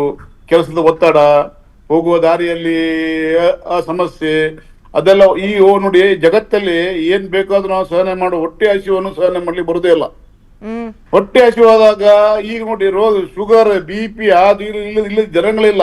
ಶುಗರ್ ಇದ್ದವನಿಗೆ ಮನೆಯಿಂದ ಹೊರ ಹೋಗುವ ಒಂದು ಗಂಟೆ ಮತ್ತೆ ಹೊಟ್ಟೆ ಹಸಿಯುತ್ತೆ. ಅವನಿಗೆ ಮತ್ತೆ ಮನೆ ಬಳಿ ಬರುತ್ತಾ, ಅವ್ ಎಲ್ಲಿ ಗಾಡಿ ಸಿಗುತ್ತೆ, ಕಿಶನ್ ಎಷ್ಟು ಹಣ ಇರುತ್ತೆ, ಅದ್ರ ಪ್ರಕಾರ ಊಟ ಮಾಡ್ತಾನ ಅವನು. ಆ ಸಮಯಕ್ಕೆ ಅವನಿಗೆ ಹೊಟ್ಟೆ ಹಸಿ ನೀಗಬೇಕು. ಆ ಚಿಂತನೆಯಲ್ಲಿ ಹೋಗ್ತಾ ನಮ್ಮ ದೇಶ ಈಗ ಇಲ್ಲಿ ತನಕ ಬಂದಿದೆ. ಈಗ ಅದಕ್ಕೆ ಏನ್ ಔಷಧ ಇದಕ್ಕೆ ಮುಂದಿನ ದಿನಗಳಲ್ಲಿ ಏನ್ ಮಾಡ್ಬೇಕು, ನಾವೆಲ್ಲ ಯಾವ ರೀತಿಯಲ್ಲಿ ಅದನ್ನು ಹೋದ್ರೆ ನಮ್ಗೆ ಈ ಸಮಸ್ಯೆ ನಿವಾರಣೆ ಆಗುತ್ತೆ ಅಂತ ಇದಕ್ಕೆ ತಜ್ಞರು, ಹಿರಿಯರು, ಮೇಧಾವಿಗಳು. ಅಲ್ಲ ಸರ್, ನೀವ್ ಹೇಳ್ದಂಗೆ ಅಮ್ಮನ ಕೈ ರುಚಿಯೇ ತಿನ್ಬೇಕು, ಅದೇ ಆರೋಗ್ಯ, ನಿಜ. ನೀವ್ ಹೇಳ್ದಂಗೆ ಕೇಳ್ಬಿಟ್ರೆ ನಿಮ್ಮ ಹೊಟ್ಟೆ ಪಡಿಗೆ ಹೊಡ್ತಾ ಅಲ್ವಾ ವ್ಯಾಪಾರಸ್ಥರಿಗೆ, ಹೋಟೆಲ್ ಅವರಿಗೆ? ಬರ್ತೀನಿ ರೀ. ಅಲ್ಲಲ್ಲ, ಹೋಟೆಲ್ ಸೆಕೆಂಡರಿ. ಹೋಟೆಲ್ ಉಂಟಲ್ಲ, ಹೋಟೆಲ್ ಸೆಕೆಂಡರಿ, ತಾಯಿಯೇ ಮೊದಲು, ಮನೆಯೇ ಮೊದಲು. ಸೂಪರ್ ಹೋಟೆಲ್ ಬರುತ್ತೆ. ಎಸ್, ಬಂದೆ ನಾನು ನಿಮ್ಮ ಹತ್ರ. ಹೋಟೆಲ್ ಫಸ್ಟ್ ಆಗಿದೆ. ಕರೆಕ್ಟ್, ಬರ್ತೀನಿ ನಾನು ನಿಮ್ಮ ಹತ್ರ. ಡಾಕ್ಟರ್ ರಾಜೇಶ್ ಅವರೇ, ಹಾರ್ಟ್ ಅಟ್ಯಾಕ್ ಅಥವಾ ಹಾರ್ಟ್ನಲ್ಲಿ ಬ್ಲಾಕೇಜಸ್ಗಳು ಹೆಚ್ಚಾಗಕ್ಕೆ ಕೊಬ್ಬಿನಾಂಶವೇ ಕಾರಣ, ಟ್ರಾನ್ಸ್ಫ್ಯಾಟ್ ಕಾರಣ ಅಂತ ನೀವು ತುಂಬ ಸಲ ಹೇಳ್ತಾ ಇರ್ತೀರಿ ಡಾಕ್ಟರ್ಸ್ಗಳು. ಈ ಟ್ರಾನ್ಸ್ಫ್ಯಾಟ್ ಅಂದರೆ ಏನು? ನಾವು ಬಳಸುವ ಆಹಾರ ಎಲ್ಲಿ ಎಡವಟ್ಟಾದರೆ ಇದು ಬರುತ್ತೆ? ಯಾಕೆ ಇತ್ತೀಚೆಗೆ ಜಾಸ್ತಿ ಆಗ್ತಾ ಇದೆ? ಈ ಟ್ರಾನ್ಸ್ಫ್ಯಾಟ್ ಅಂದರೆ ಇದು ಒಂದು ಟೈಪ್ ಆಫ್ ಫ್ಯಾಟ್. ಇದು ಓಕೆ, ಫ್ಯಾಟ್ಸಲ್ಲಿ ನಾವು ಫ್ಯಾಟ್ ಅಂದರೆ ಇಂಪಾರ್ಟೆಂಟ್ ಕಾಂಪೊನೆಂಟ್, ನಾವು ತಿನ್ನೋ ಆಹಾರದಕ್ಕೆ important source of food and other energy materials. ಅದರಲ್ಲಿ ಸ್ಯಾಚುರೇಟೆಡು, ಅನ್ಸ್ಯಾಚುರೇಟೆಡು, ಟ್ರಾನ್ಸ್ಫ್ಯಾಟ್ಸ್ ಅಂತ 3 ವಿಭಾಗ ಇರುತ್ತೆ. ಟ್ರಾನ್ಸ್ಫ್ಯಾಟ್ಸಲ್ಲಿ ಏನಾಗುತ್ತೆ ಅಂದರೆ ಅದು ಕೆಮಿಕಲ್ ಸ್ಟ್ರಕ್ಚರ್ ಆ ರೀತಿ ಇರುತ್ತೆ, ಕಂಪ್ಲೀಟ್ಲಿ ಸ್ಯಾಚುರೇಟೆಡ್ ಇರುತ್ತದು. ಅದರಿಂದ ಏನಾಗುತ್ತೆ, ಬಾಡಿಯಲ್ಲಿ ಕೊಲೆಸ್ಟ್ರಾಲ್ ಅಂಶ ಜಾಸ್ತಿ ಆಗುತ್ತೆ, LDL ಕೊಲೆಸ್ಟ್ರಾಲ್ ಅಂಶ ಜಾಸ್ತಿ ಆಗುತ್ತೆ. ಬಾಡಿಯಲ್ಲಿ LDL ಕೊಲೆಸ್ಟ್ರಾಲ್ ಅಂಶ ಜಾಸ್ತಿ ಆದರೆ, ಬ್ಲಡ್ಡಲ್ಲಿ ಜಾಸ್ತಿ ಇದ್ದರೆ ಅದು ಎಲ್ಲ ಕಡೆಗೂ ಡೆಪಾಸಿಟ್ ಆಗ್ಬೋದು. ಅದೇ ರೀತಿಯಾಗಿ ಬ್ಲಡ್ ವೆಸಲಲ್ಲಿ ಡೆಪಾಸಿಟ್ ಆದರೆ ಅದಕ್ಕೆ ನಾವು ಬ್ಲಾಕೇಜಸ್ ಅಂತ ಹೇಳೋದು. ಸೊ ಈ ಟ್ರಾನ್ಸ್ಫ್ಯಾಟ್ ಅಧಿಕವಾಗಿ ನಾವು ಸೇವನೆ ಮಾಡಿದ್ರೆ ಅದರಿಂದ LDL ಕೊಲೆಸ್ಟ್ರಾಲ್ ಅಧಿಕವಾಗಿ ರಕ್ತದಲ್ಲಿ ಅದರದ್ದು ಲೆವೆಲ್ಸ್ ಏರುತ್ತೆ. ಸೊ ರಿಸ್ಕ್ ಆಫ್ ಬ್ಲಾಕೇಜಸ್, ಅದು ಹೋಗಿ ಎಲ್ಲಾದರೂ ಡೆಪಾಸಿಟ್ ಆಗಿ ಅದರಿಂದ ಬ್ಲಾಕೇಜಸ್ ಕ್ರಿಯೇಟ್ ಆಗೋದು ಚಾನ್ಸು ಜಾಸ್ತಿ ಆಗ್ಬಿಡುತ್ತೆ. ಓಕೆ, ಟ್ರಾನ್ಸ್ಫ್ಯಾಟ್ನಿಂದ ಹೃದಯದ ಸ್ಟೆಂಟ್ಗಳು ಬ್ಲಾಕೇಜಸ್ ಆಗುತ್ತೆ. ಹೃದಯದ ಸ್ಟೆಂಟ್ ಅಷ್ಟೇ ಅಲ್ಲ, ಆರ್ಟ್ರೀಸ್ ಅಂತ. ಈಗ ಒಂದು ದೇಹಕ್ಕೆ ಒಂದು ಭಾಗಕ್ಕೆ ಯಾವ ರಕ್ತ ಸಪ್ಲೈ ಮಾಡುತ್ತೆ, ಆರ್ಟ್ರಿ ಅಂತ. ಆ ಆರ್ಟ್ರಿಯಲ್ಲಿ ಡೆಪಾಸಿಟ್ ಆಗುತ್ತೆ. ಡೆಪಾಸಿಟ್ ಆದಾಗ ಅದು ಗುಳ್ಳೆ ಥರ ಬಂದು ಆ ಪ್ಯಾಸೇಜು ನ್ಯಾರೋ ಆಗುತ್ತೆ. ಆ ಗುಳ್ಳೆ ಥರ ಬರೋದಕ್ಕೆ ನಾವು ಬ್ಲಾಕೇಜ್ ಅಂತ ಹೇಳೋದು, ಟೆಕ್ನಿಕಲಿ ಅದನ್ನ ಪ್ಲಾಕ್ ಅಂತೀವಿ. ಇದು ದೇಹದ ಯಾವುದೇ ಆರ್ಟ್ರಿಗೂ ಬರ್ಬೋದು. ಬ್ರೈನ್ಗೆ ಹೋಗೋ ಆರ್ಟ್ರಿಗೆ ಬರ್ಬೋದು, ಸ್ಟ್ರೋಕ್ ಆಗುತ್ತೆ. ಹಾರ್ಟ್ಗೆ ಹೋಗೋ ಆರ್ಟ್ರಿಗೆ ಬರ್ಬೋದು, ಹೃದಯ ತೊಂದರೆ ಬರುತ್ತೆ, ಹೃದಯಾಘಾತ ಆಗ್ಬೋದು. ಕಾಲ್ಗೆ ಹೋಗೋ ತೊಂದರೆ, ರಕ್ತನಾಳಗಳಿಗೆ ಬಂದರೆ ಕಾಲಿಗೆ ತೊಂದರೆ ಆಗಿ ಇವೆಂಚುಲಿ ಗ್ಯಾಂಗ್ರೀನ್ ಆಗ್ಬೋದು. ಆ ರೀತಿ ಬೇರೆ ಬೇರೆ ಬೇರೆ ವಿಧದಲ್ಲಿ ಯಾವ ಭಾಗದ ಆರ್ಟ್ರಿಯಲ್ಲಿ ಅದು ಬ್ಲಾಕೇಜ್ ಡೆವಲಪ್ ಆಗಿದೆ ಆ ಭಾಗಕ್ಕೆ ತೊಂದರೆ. ಅಲ್ಲ, ಈ ಟ್ರಾನ್ಸ್ಫ್ಯಾಟ್ ಎಲ್ಲಿಂದ ಬರುತ್ತೆ? ನಾವು ಎಣ್ಣೆಯನ್ನು ಪದೇ ಪದೇ ರೀಯೂಸ್ ಮಾಡಿದ್ರೆ ಬರುತ್ತೆ ಅಂತಾರಲ್ಲ, ಅದೇನಾ? ಟ್ರಾನ್ಸ್ಫ್ಯಾಟು, ಹೌದು, ಟ್ರಾನ್ಸ್ಫ್ಯಾಟು ನಾವು ತಿನ್ನೋ ಆಹಾರದಿಂದನೇ ಮೇಜರ್ ಸೋರ್ಸ್ ಆಗಿ ಬರೋದು. ಅದರಲ್ಲಿ ಈಗ ಏನಾಗಿದೆ ಅಂತಂದ್ರೆ, ಈಗ ನೀವು ಈ ಕಾರ್ಯಕ್ರಮ particularly reuse of cooking oil ಮೇಲೆ ಇರೋದ್ರಿಂದ ಅದ್ರ ಬಗ್ಗೆ ಮಾತಾಡೋಣ. ಈಗ ನೀವು ಹೇಳಿದಾಗೆ ಒಂದು ಕಾಲದಲ್ಲಿ ನಾವು ಮನೆಯಲ್ಲೇ ಅಡುಗೆ ಮಾಡಿಕೊಂಡು ಹೆಲ್ತಿಯಾಗಿ ಎಷ್ಟು ಬೇಕೋ ಅಷ್ಟು ಮಾಡ್ಕೊಂಡು ತಿಂತಾ ಇದ್ವಿ. ಈಗ ಹೊರಗಡೆ ತಿನ್ನೋದ್ರಿಂದ ಅಲ್ಲಿ ಆಬ್ವಿಯಸ್ಲಿ ಕಾಸ್ಟ್ ಫ್ಯಾಕ್ಟ್ರಿಗೋಸ್ಕರ ಅವರು ಅದನ್ನ ರಿಯೂಸ್ ಮಾಡ್ತಾನೆ ಹೋಗ್ತಾರೆ. ಆಯಿಲ್ನ ರಿಪೀಟೆಡ್ ಆಗಿ ಹೀಟ್ ಮಾಡಿದ್ರೆ ಅದರಲ್ಲಿ ಟ್ರಾನ್ಸ್ ಫ್ಯಾಟ್ ಅಂಶ ಜಾಸ್ತಿ ಆಗ್ತಾ ಹೋಗುತ್ತೆ. ಸೊ ಜಾಸ್ತಿ ಸಲ ರೀಹೀಟ್ ಮಾಡಿರೋ ಆಯಿಲಲ್ಲಿ ಕರೆದಿರೋ ಫುಡ್ ತಿಂದಾಗ ನಮ್ಗೆ ಆಬ್ವಿಯಸ್ಲಿ ನಾವು ತಿನ್ನೋ ಫುಡ್ಡಲ್ಲಿ ಟ್ರಾನ್ಸ್ ಫ್ಯಾಟ್ ಅಂಶ ಜಾಸ್ತಿ ಆಗುತ್ತೆ. ಯೂಶಲಿ ರೆಕಮೆಂಡೇಶನ್ ಪ್ರಕಾರ 0 to 1% ಜಾಸ್ತಿ ಫ್ಯಾಟ್ಸ್, ಟ್ರಾನ್ಸ್ ಫ್ಯಾಟ್ಸ್ ನಾವು ಡೈಲಿ ತಗೋಬಾರ್ದು. ಓಕೆ ಡಾಕ್ಟ್ರೆ, ಬಂದೆ ನಾನು ನಿಮ್ಮ ಹತ್ರ. ಇದ್ರ ಜೊತೆಗೆ ಇನ್ನೊಂದು ಪ್ರಶ್ನೆ ಹಾಕ್ಬಿಡ್ತೇನೆ ನಾನು ನಿಮಗೆ. ಈ ಟ್ರಾನ್ಸ್ಫ್ಯಾಟ್ ರೀಯೂಸಿಂಗ್ ಆಯಿಲಿಂದ ಜಾಸ್ತಿ ಆಗುತ್ತೆ ಅಂತ ಹೇಳ್ತಾ ಇದ್ರಿ ನೀವು. ರೀಯೂಸಿಂಗ್ ಆಯಿಲ್ ಅಂದರೆ ಒಂದ್ಸಲ ಏನೋ ಪೂರಿ ಮಾಡ್ಕೊಂಡು ತಿಂದ್ವಿ ಮನೆಯಲ್ಲಿ, ನೆಕ್ಸ್ಟ್ ಆ ಎಣ್ಣೆ ಬಿಸಾಡಕ್ಕಂತೂ ಆಗಲ್ವಾ? ಬಡ್ಜೆಟ್ ನೋಡ್ತೀವಿ. ಹೋಟ್ಲವ್ರಂತೂ ತಲೆನೇ ಕೆಡಿಸ್ಕೊಳ್ಳಲ್ಲ ಬಿಡಿ. ಆ ಎಣ್ಣೆ ಕಪ್ಪುಗಾಗೋದ್ರೆ ಅದ್ರೊಳಗೆ ಬಂದು ಇನ್ನೊಂದೆರಡು ಲೀಟರ್ ಆಯಿಲ್ ಹಾಕ್ತಾರೆ ಹೊರತು ಅದನ್ನ ಚೆಲ್ಲೋ ಮನಸ್ಥಿತಿಯೇ ಅವರಿಗಿಲ್ಲ. ಮತ್ತೆ ಹೆಂಗ್ ಮಾಡೋದು ಇದನ್ನ? ಅಂದರೆ ಇದು ರೆಕಮೆಂಡೇಶನ್ ಪ್ರಕಾರ even FSSAI, food safety and standards authority of India ಅಂತೇನಿದೆ, ಅವರು ಕೂಡ ಇದ್ರ ಬಗ್ಗೆ ಮಾಹಿತಿ ಕೊಟ್ಟಿದ್ದಾರೆ. ರೀಹೀಟ್ ಮಾಡಿ ರೀಯೂಸ್ ಮಾಡ್ಬೋದು. ಅಂದರೆ ನಾಟ್ ಮೋರ್ ದೆನ್, ಅವ್ರ ರೆಕಮೆಂಡೇಶನ್ ಪ್ರಕಾರ not more than 3 times, 3 to 4 times ಅಷ್ಟೇ. ಆದರೆ ನಾವು ಯಾವುದಕ್ಕೋಸ್ಕರ ಎಣ್ಣೆಯನ್ನು ಬಳಸಿದೀವಿ ಅನ್ನೋದು ಕೂಡ ಮುಖ್ಯ ಆಗುತ್ತೆ. ಫಸ್ಟ್ ಟೈಮೇ ಸಿಕ್ಕಾಪಟ್ಟೆ ಡೀಪ್ ಫ್ರೈ ಮಾಡಿದರೆ, ಟೆಂಪರೇಚರ್ ಜಾಸ್ತಿ ಯೂಸ್ ಮಾಡಿದರೆ ಅದರಲ್ಲಿ ಟ್ರಾನ್ಸ್ ಫ್ಯಾಟ್ ಅಂಶ ಜಾಸ್ತಿ ಆಗೋ ಚಾನ್ಸ್ ಇರುತ್ತೆ. ಅಷ್ಟು ಡೀಪ್ ಫ್ರೈ ಮಾಡೋಕ್ಕೆ ಯೂಸ್ ಮಾಡಿಲ್ಲ ಅಂದರೆ ಮೇ ಬಿ ಇನ್ನೊಂದ್ಸಲಿ ಸೇಫ್ ಆಗಿ, ಅಂದರೆ ನೀವು ಭಾಳ ಡೀಪ್ ಫ್ರೈ ಮಾಡೋಕ್ಕೆ ಯೂಸ್ ಮಾಡಿಲ್ಲ ಅಂದರೆ ಇನ್ನೊಂದ್ಸಲಿ ಯೂಸ್ ಮಾಡೋದು ಒಳ್ಳೇದು. ಅಂದರೆ ಯೂಸ್ ಮಾಡಬಹುದು. ನೀವು ಡೀಪ್ ಫ್ೈ ಮಾಡಿದರೆ ಡೀಪ್ ಫ್ರೈ ಅಂದ್ರೆ ಈ ಬಜ್ಜಿ ಬೋಂಡ ಮಾಡ್ತೀವಲ್ಲ, ಹೌದು, ಅಂದ್ರೆ ಫ್ಲೇಮ್ ಇಟ್ಕೊಂಡಿರ್ತೀವಿ, ಟೆಂಪರೇಚರ್ ಜಾಸ್ತಿ ಯೂಸ್ ಮಾಡ್ತೀವಲ್ಲ, ಗುಳ್ಳೆಗಳು ಬರೋ ತನಕ ಕುದಿಸ್ತಾ ಇರ್ತೀವಿ. ಹೌದು, ಯಾವ ಆಹಾರ ಪದಾರ್ಥಕ್ಕೆ ಹೈ ಹೀಟ್ ಬೇಕು, ಡೀಪ್ ಫ್ರೈ ಏನಿರುತ್ತೆ ಅಂತ ಐಟಮ್ಸ್ಗೆ ನಾವು ಯೂಸ್ ಮಾಡಿದ್ರೆ ಟೆಂಪರೇಚರ್ ಜಾಸ್ತಿ ಆದಷ್ಟು ಆಯಿಲ್ ಅಲ್ಲಿ ಟ್ರಾನ್ಸ್ ಫ್ಯಾಟ್ ಉತ್ಪತ್ತಿ ಜಾಸ್ತಿ ಆಗುತ್ತೆ. ಸೊ ನಾವು ಅಂದ್ರೆ ಏನ್ ಮಾಡಬೇಕು ಆಹಾರದಲ್ಲಿ ನಾವು ಅಂದ್ರೆ ಎಷ್ಟು ಬೇಕೋ ಅಷ್ಟೇ ಉಪಯೋಗಿಸಿದ್ರೆ ನಮಗೂ ಬಿಸಾಕಕ್ಕೆ ಬೇಜಾರಾಗೋದಿಲ್ಲ. ಆಮೇಲೆ ನಾವು ಏನಕ್ಕೆ ಉಪಯೋಗಿಸಿದೀವಿ ಅಂತ ಗಮನದಲ್ಲಿ ಇಟ್ಕೊಂಡು ಡಿಸಿಷನ್ ತಗೋಬೇಕು. ಈಗ ನಾವು ಬಹಳ ಡೀಪ್ ಫ್ರೈ ಮಾಡಿದ್ರೆ ಆದಷ್ಟು ಡಿಸ್ಕಾರ್ಡ್ ಮಾಡೋದು ಒಳ್ಳೇದು. ಮಾಡಿಲ್ಲ ಅಂದ್ರೆ ಅದನ್ನ ರಿಯೂಸ್ ಮಾಡಬಹುದು. ಅದನ್ನ ರಿಯೂಸ್ ಮಾಡಕ್ ಮುಂಚೆ ಅದನ್ನ ಸ್ಟೋರ್ ಮಾಡೋ ವಿಧಾನನೂ ಎಕ್ಸ್ಪ್ಲೈನ್ ಮಾಡಿದ್ದಾರೆ FSSAI ಅವರು. ಅದನ್ನ ತಣ್ಣಗಾಗಕ್ಕೆ ಬಿಟ್ಬಿಟ್ಟು ಫಿಲ್ಟರ್ ಮಾಡಿ ಅದೆಲ್ಲ ಇಂಪ್ಯೂರಿಟೀಸ್ ಎಲ್ಲ ತೆಗೆದು ಅದನ್ನ ಕ್ಲೀನ್ ಆಗಿ ಒಂದು ಕ್ಲೋಸ್ಡ್ ಕಂಟೈನರ್ಲಿ ಕೂಲ್ ಡ್ರೈ ಪ್ಲೇಸ್ ಅಲ್ಲಿ ಇಡಬೇಕು ಅಂತ ಹೇಳಿದ್ದಾರೆ. ನೆಕ್ಸ್ಟ್ ಟೈಮ್ ಅವಾಗ ಅದನ್ನ ನೋಡಿ ನಾವು ಕಲರ್ ಚೇಂಜ್ ಆಗಿಲ್ಲ, ಸ್ಮೆಲ್ ಬಂದಿಲ್ಲ ಅಂದ್ರೆ ಸೇಫ್ ಆಗಿ ಯೂಸ್ ಮಾಡಬಹುದು. ರೆಕಮೆಂಡೇಶನ್ FSSAI ಪ್ರಕಾರ 3 to 5 times ಮಾಡಬಹುದು. ಬಟ್ ನೀವು ಅಷ್ಟು ಡೀಪ್ ಫ್ರೈ ಮಾಡಿದ್ರೆ ಫಸ್ಟ್ ಟೈಮೇ ಬೆಟರ್, ಅದನ್ನ ಡಿಸ್ಕಾರ್ಡ್ ಮಾಡಿ ಸೆಕೆಂಡ್ ಟೈಮ್ ಹೊಸ ಆಯಿಲ್ ಯೂಸ್ ಮಾಡಿ. ತುಂಬಾ ಕಾಸ್ಟ್ಲಿ ವಿಷಯ ಹೇಳ್ಬಿಟ್ರಿ ಡಾಕ್ಟರ್ ನೀವು. ಎಣ್ಣೆ ಚೆಲ್ಲೋದು ಅಂದ್ರೆ ಏನು ಹುಡುಗಾಟನ ಅಂದ್ಬಿಡ್ತಾರೆ ಟಿವಿ ನೋಡ್ತಾ ಇರೋರು. ಬರ್ತೀನಿ ನಾನು ನಿಮ್ಮ ಹತ್ರ. ಡಾಕ್ಟರ್ ಶಿವರಂಜನ್, ಗ್ಯಾಸ್ಟ್ರೋ ಎಂಟರಾಲಜಿಸ್ಟ್ ನಮ್ಮ ಜೊತೆ ಇದ್ದಾರೆ. ಸರ್ ನಮಸ್ಕಾರ ಡಾಕ್ಟ್ರೆ, ಕಾರ್ಯಕ್ರಮಕ್ಕೆ ಸ್ವಾಗತ ತಮಗೆ. ಮತ್ತೊಬ್ರು ಪೌಷ್ಟಿಕಾಂಶ ತಜ್ಞೆ ಡಾಕ್ಟರ್ ವಿಜೇತಾ ಕೂಡ ನಮ್ಮ ಸ್ಟುಡಿಯೋದಲ್ಲಿ ಜಾಯ್ನ್ ಆಗಿದ್ದಾರೆ. ಮೇಡಮ್ ನಮಸ್ಕಾರ, ಕಾರ್ಯಕ್ರಮಕ್ಕೆ ಸ್ವಾಗತ. ಈ ಎಣ್ಣೆಯನ್ನ ಪದೇ ಪದೇ ಪದೇ ಕರೆದು ನಾವು ಬಳಸಬಾರ್ದು ಅನ್ನೋದು ನೀವು ಹೊಸದಾಗಿ ಹೇಳೋ ಅಗತ್ಯನೇ ಇಲ್ಲ, ನಮ್ಮೆಲ್ಲರಿಗೂ ಗೊತ್ತು. ಆದರೂ ನಾವು ಪದೇ ಪದೇ ಅದೇ ತಪ್ಪನ್ನು ಮಾಡ್ತೀವಿ. ಪರಿಣಾಮ ಏನೇನಾಗುತ್ತೆ ಅಂತ ನೋಡಿದಾಗ ನಾನು ಒಂದಷ್ಟು ಕಾಯಿಲೆಗಳ ಲಿಸ್ಟನ್ನು ಕೊಡ್ತಾ ಹೋದೆ. ನೀವು ಹೇಳಿ, ಒಬ್ಬ ನ್ಯೂಟ್ರಿಷನಿಸ್ಟ್ ಆಗಿ ನಾವು ಹೋಟೆಲ್ನಲ್ಲಿ 3 ಹೊತ್ತು ಊಟ ಮಾಡೋದ್ರಲ್ಲಿ 2 ಹೊತ್ತು ಹೋಟೆಲಲ್ಲೇ ಊಟ ಮಾಡ್ತಾ ಇರೋದ್ರಿಂದ, ಹೋಟೆಲ್ನವರು ಪದೇ ಪದೇ ಪದೇ ಕರೆದಿರೋ ಎಣ್ಣೆಗೆ ಇನ್ನೊಂದಷ್ಟು ಎಣ್ಣೆ ಸುರಿತಾ ಇರೋದ್ರಿಂದ ನಮ್ಮ ಆರೋಗ್ಯಕ್ಕೆ ಎಷ್ಟು ದುಷ್ಪರಿಣಾಮವನ್ನು ಬೀರ್ತಾ ಇಲ್ಲ ಇದು? ಇದು ಇವತ್ತಿನ ಟಾಪಿಕ್ ಬಂದು ಟ್ರಾನ್ಸ್ ಫ್ಯಾಟ್ ಆಫ್ ಇಂಡಸ್ಟ್ರಿಯಲ್ ಅಲ್ಲ. ಸೊ ಮೇನ್ಲಿ ಏನಂದರೆ ಕಾಸ್ಟ್ ಕಟ್ಟಿಂಗೋಸ್ಕರ ನಾವು ಯೂಶಲಿ ಏನಂತಾರೆ ಸ್ಯಾಚುರೇಟೆಡ್ ಫ್ಯಾಟ್ ಅಂದರೆ ಹೈಡ್ರೋಜಿನೇಟೆಡ್ ಫ್ಯಾಟ್ ಲೈಕ್ ವಿಸೆ ವನಸ್ಪತಿ ಆಗಿರ್ಬೋದು. ಸೊ ಆ ಥರ ಲೈಕ್ ಏನಂದರೆ ಫ್ಯಾಟ್ ಯೂಸ್ ಮಾಡಿದಾಗ ಸೊ ಏನು ಟ್ರಾನ್ಸ್ ಫ್ಯಾಟ್ಸ್ ಏನಿದೆಯೋ ಅದು LDL ಆಗಿರ್ಬೋದು ಅಥವಾ ಲಿಪಿಡ್ ಪ್ರೊಫೈಲ್ ಆಗಿರ್ಬೋದು, ಅದರಲ್ಲಿ ತುಂಬ ಲೈಕ್ ಹಾರ್ಟ್ ಹೆಲ್ತ್ಗೆ ದುಷ್ಪರಿಣಾಮ ಬೀಳುತ್ತೆ. ಫಸ್ಟ್ ಅಂದರೆ ಸರ್ ಹೇಳ್ದಂಗೆ there is a way to cook all the fats. ಅಂದರೆ ಇವಾಗ ಫ್ಯಾಟ್ ಅಂದರೆ ವೆಜಿಟೇಬಲ್ ಆಯಿಲ್ ಆಗಿರ್ಬೋದು, ಅನಿಮಲ್ ಫ್ಯಾಟ್ ಆಗಿರ್ಬೋದು, ಈವನ್ ಮಿಲ್ಕ್, ಮತ್ತು ಅನಿಮಲ್ ಫುಡ್ಸಲ್ಲೂ ಫ್ಯಾಟ್ಸ್ ಇದೆ. So there is a good fat and bad fat. So bad fat ಅನ್ನೋದು is trans fats. So that's what we need to avoid in our day to day life. ಇವಾಗ hotel ಬಗ್ಗೆ ಬಂದಾಗ of course cost ಕಟ್ಟಿಂಗೋಸ್ಕರ 3 ಸಲಿನೂ ಆಗ್ಬೋದು, 4 ಸಲಿನೂ ಆಗ್ಬೋದು, they will be using the oil, ಅಂದರೆ reuse ಮಾಡ್ತಾ ಇರ್ತಾರೆ. ಸೊ ಏನಂದರೆ ಇವಾಗ ಟೆಕ್ನಾಲಜೀಸ್ ಬಂದಿದೆ. So like FSCCI trans fat ಎಷ್ಟು ಪರ್ಸೆಂಟೇಜ್ ಇದೆ ಅಂತ ಹೇಳ್ತಾರೆ. ಸೊ ಅದ್ರ ಪ್ರಕಾರ ಹೋಟೆಲ್ ಇಂಡಸ್ಟ್ರಿಯವರು ಅವ್ರದ್ದೇ ಒಂದು ಗೈಡ್ಲೈನ್ಸ್ ಮಾಡಿಕೊಂಡು ಮಾಡಬೇಕಾಗತ್ತೆ. ಓಕೆ, ಬರ್ತೀನಿ ನಾನು ನಿಮ್ಮ ಹತ್ರ.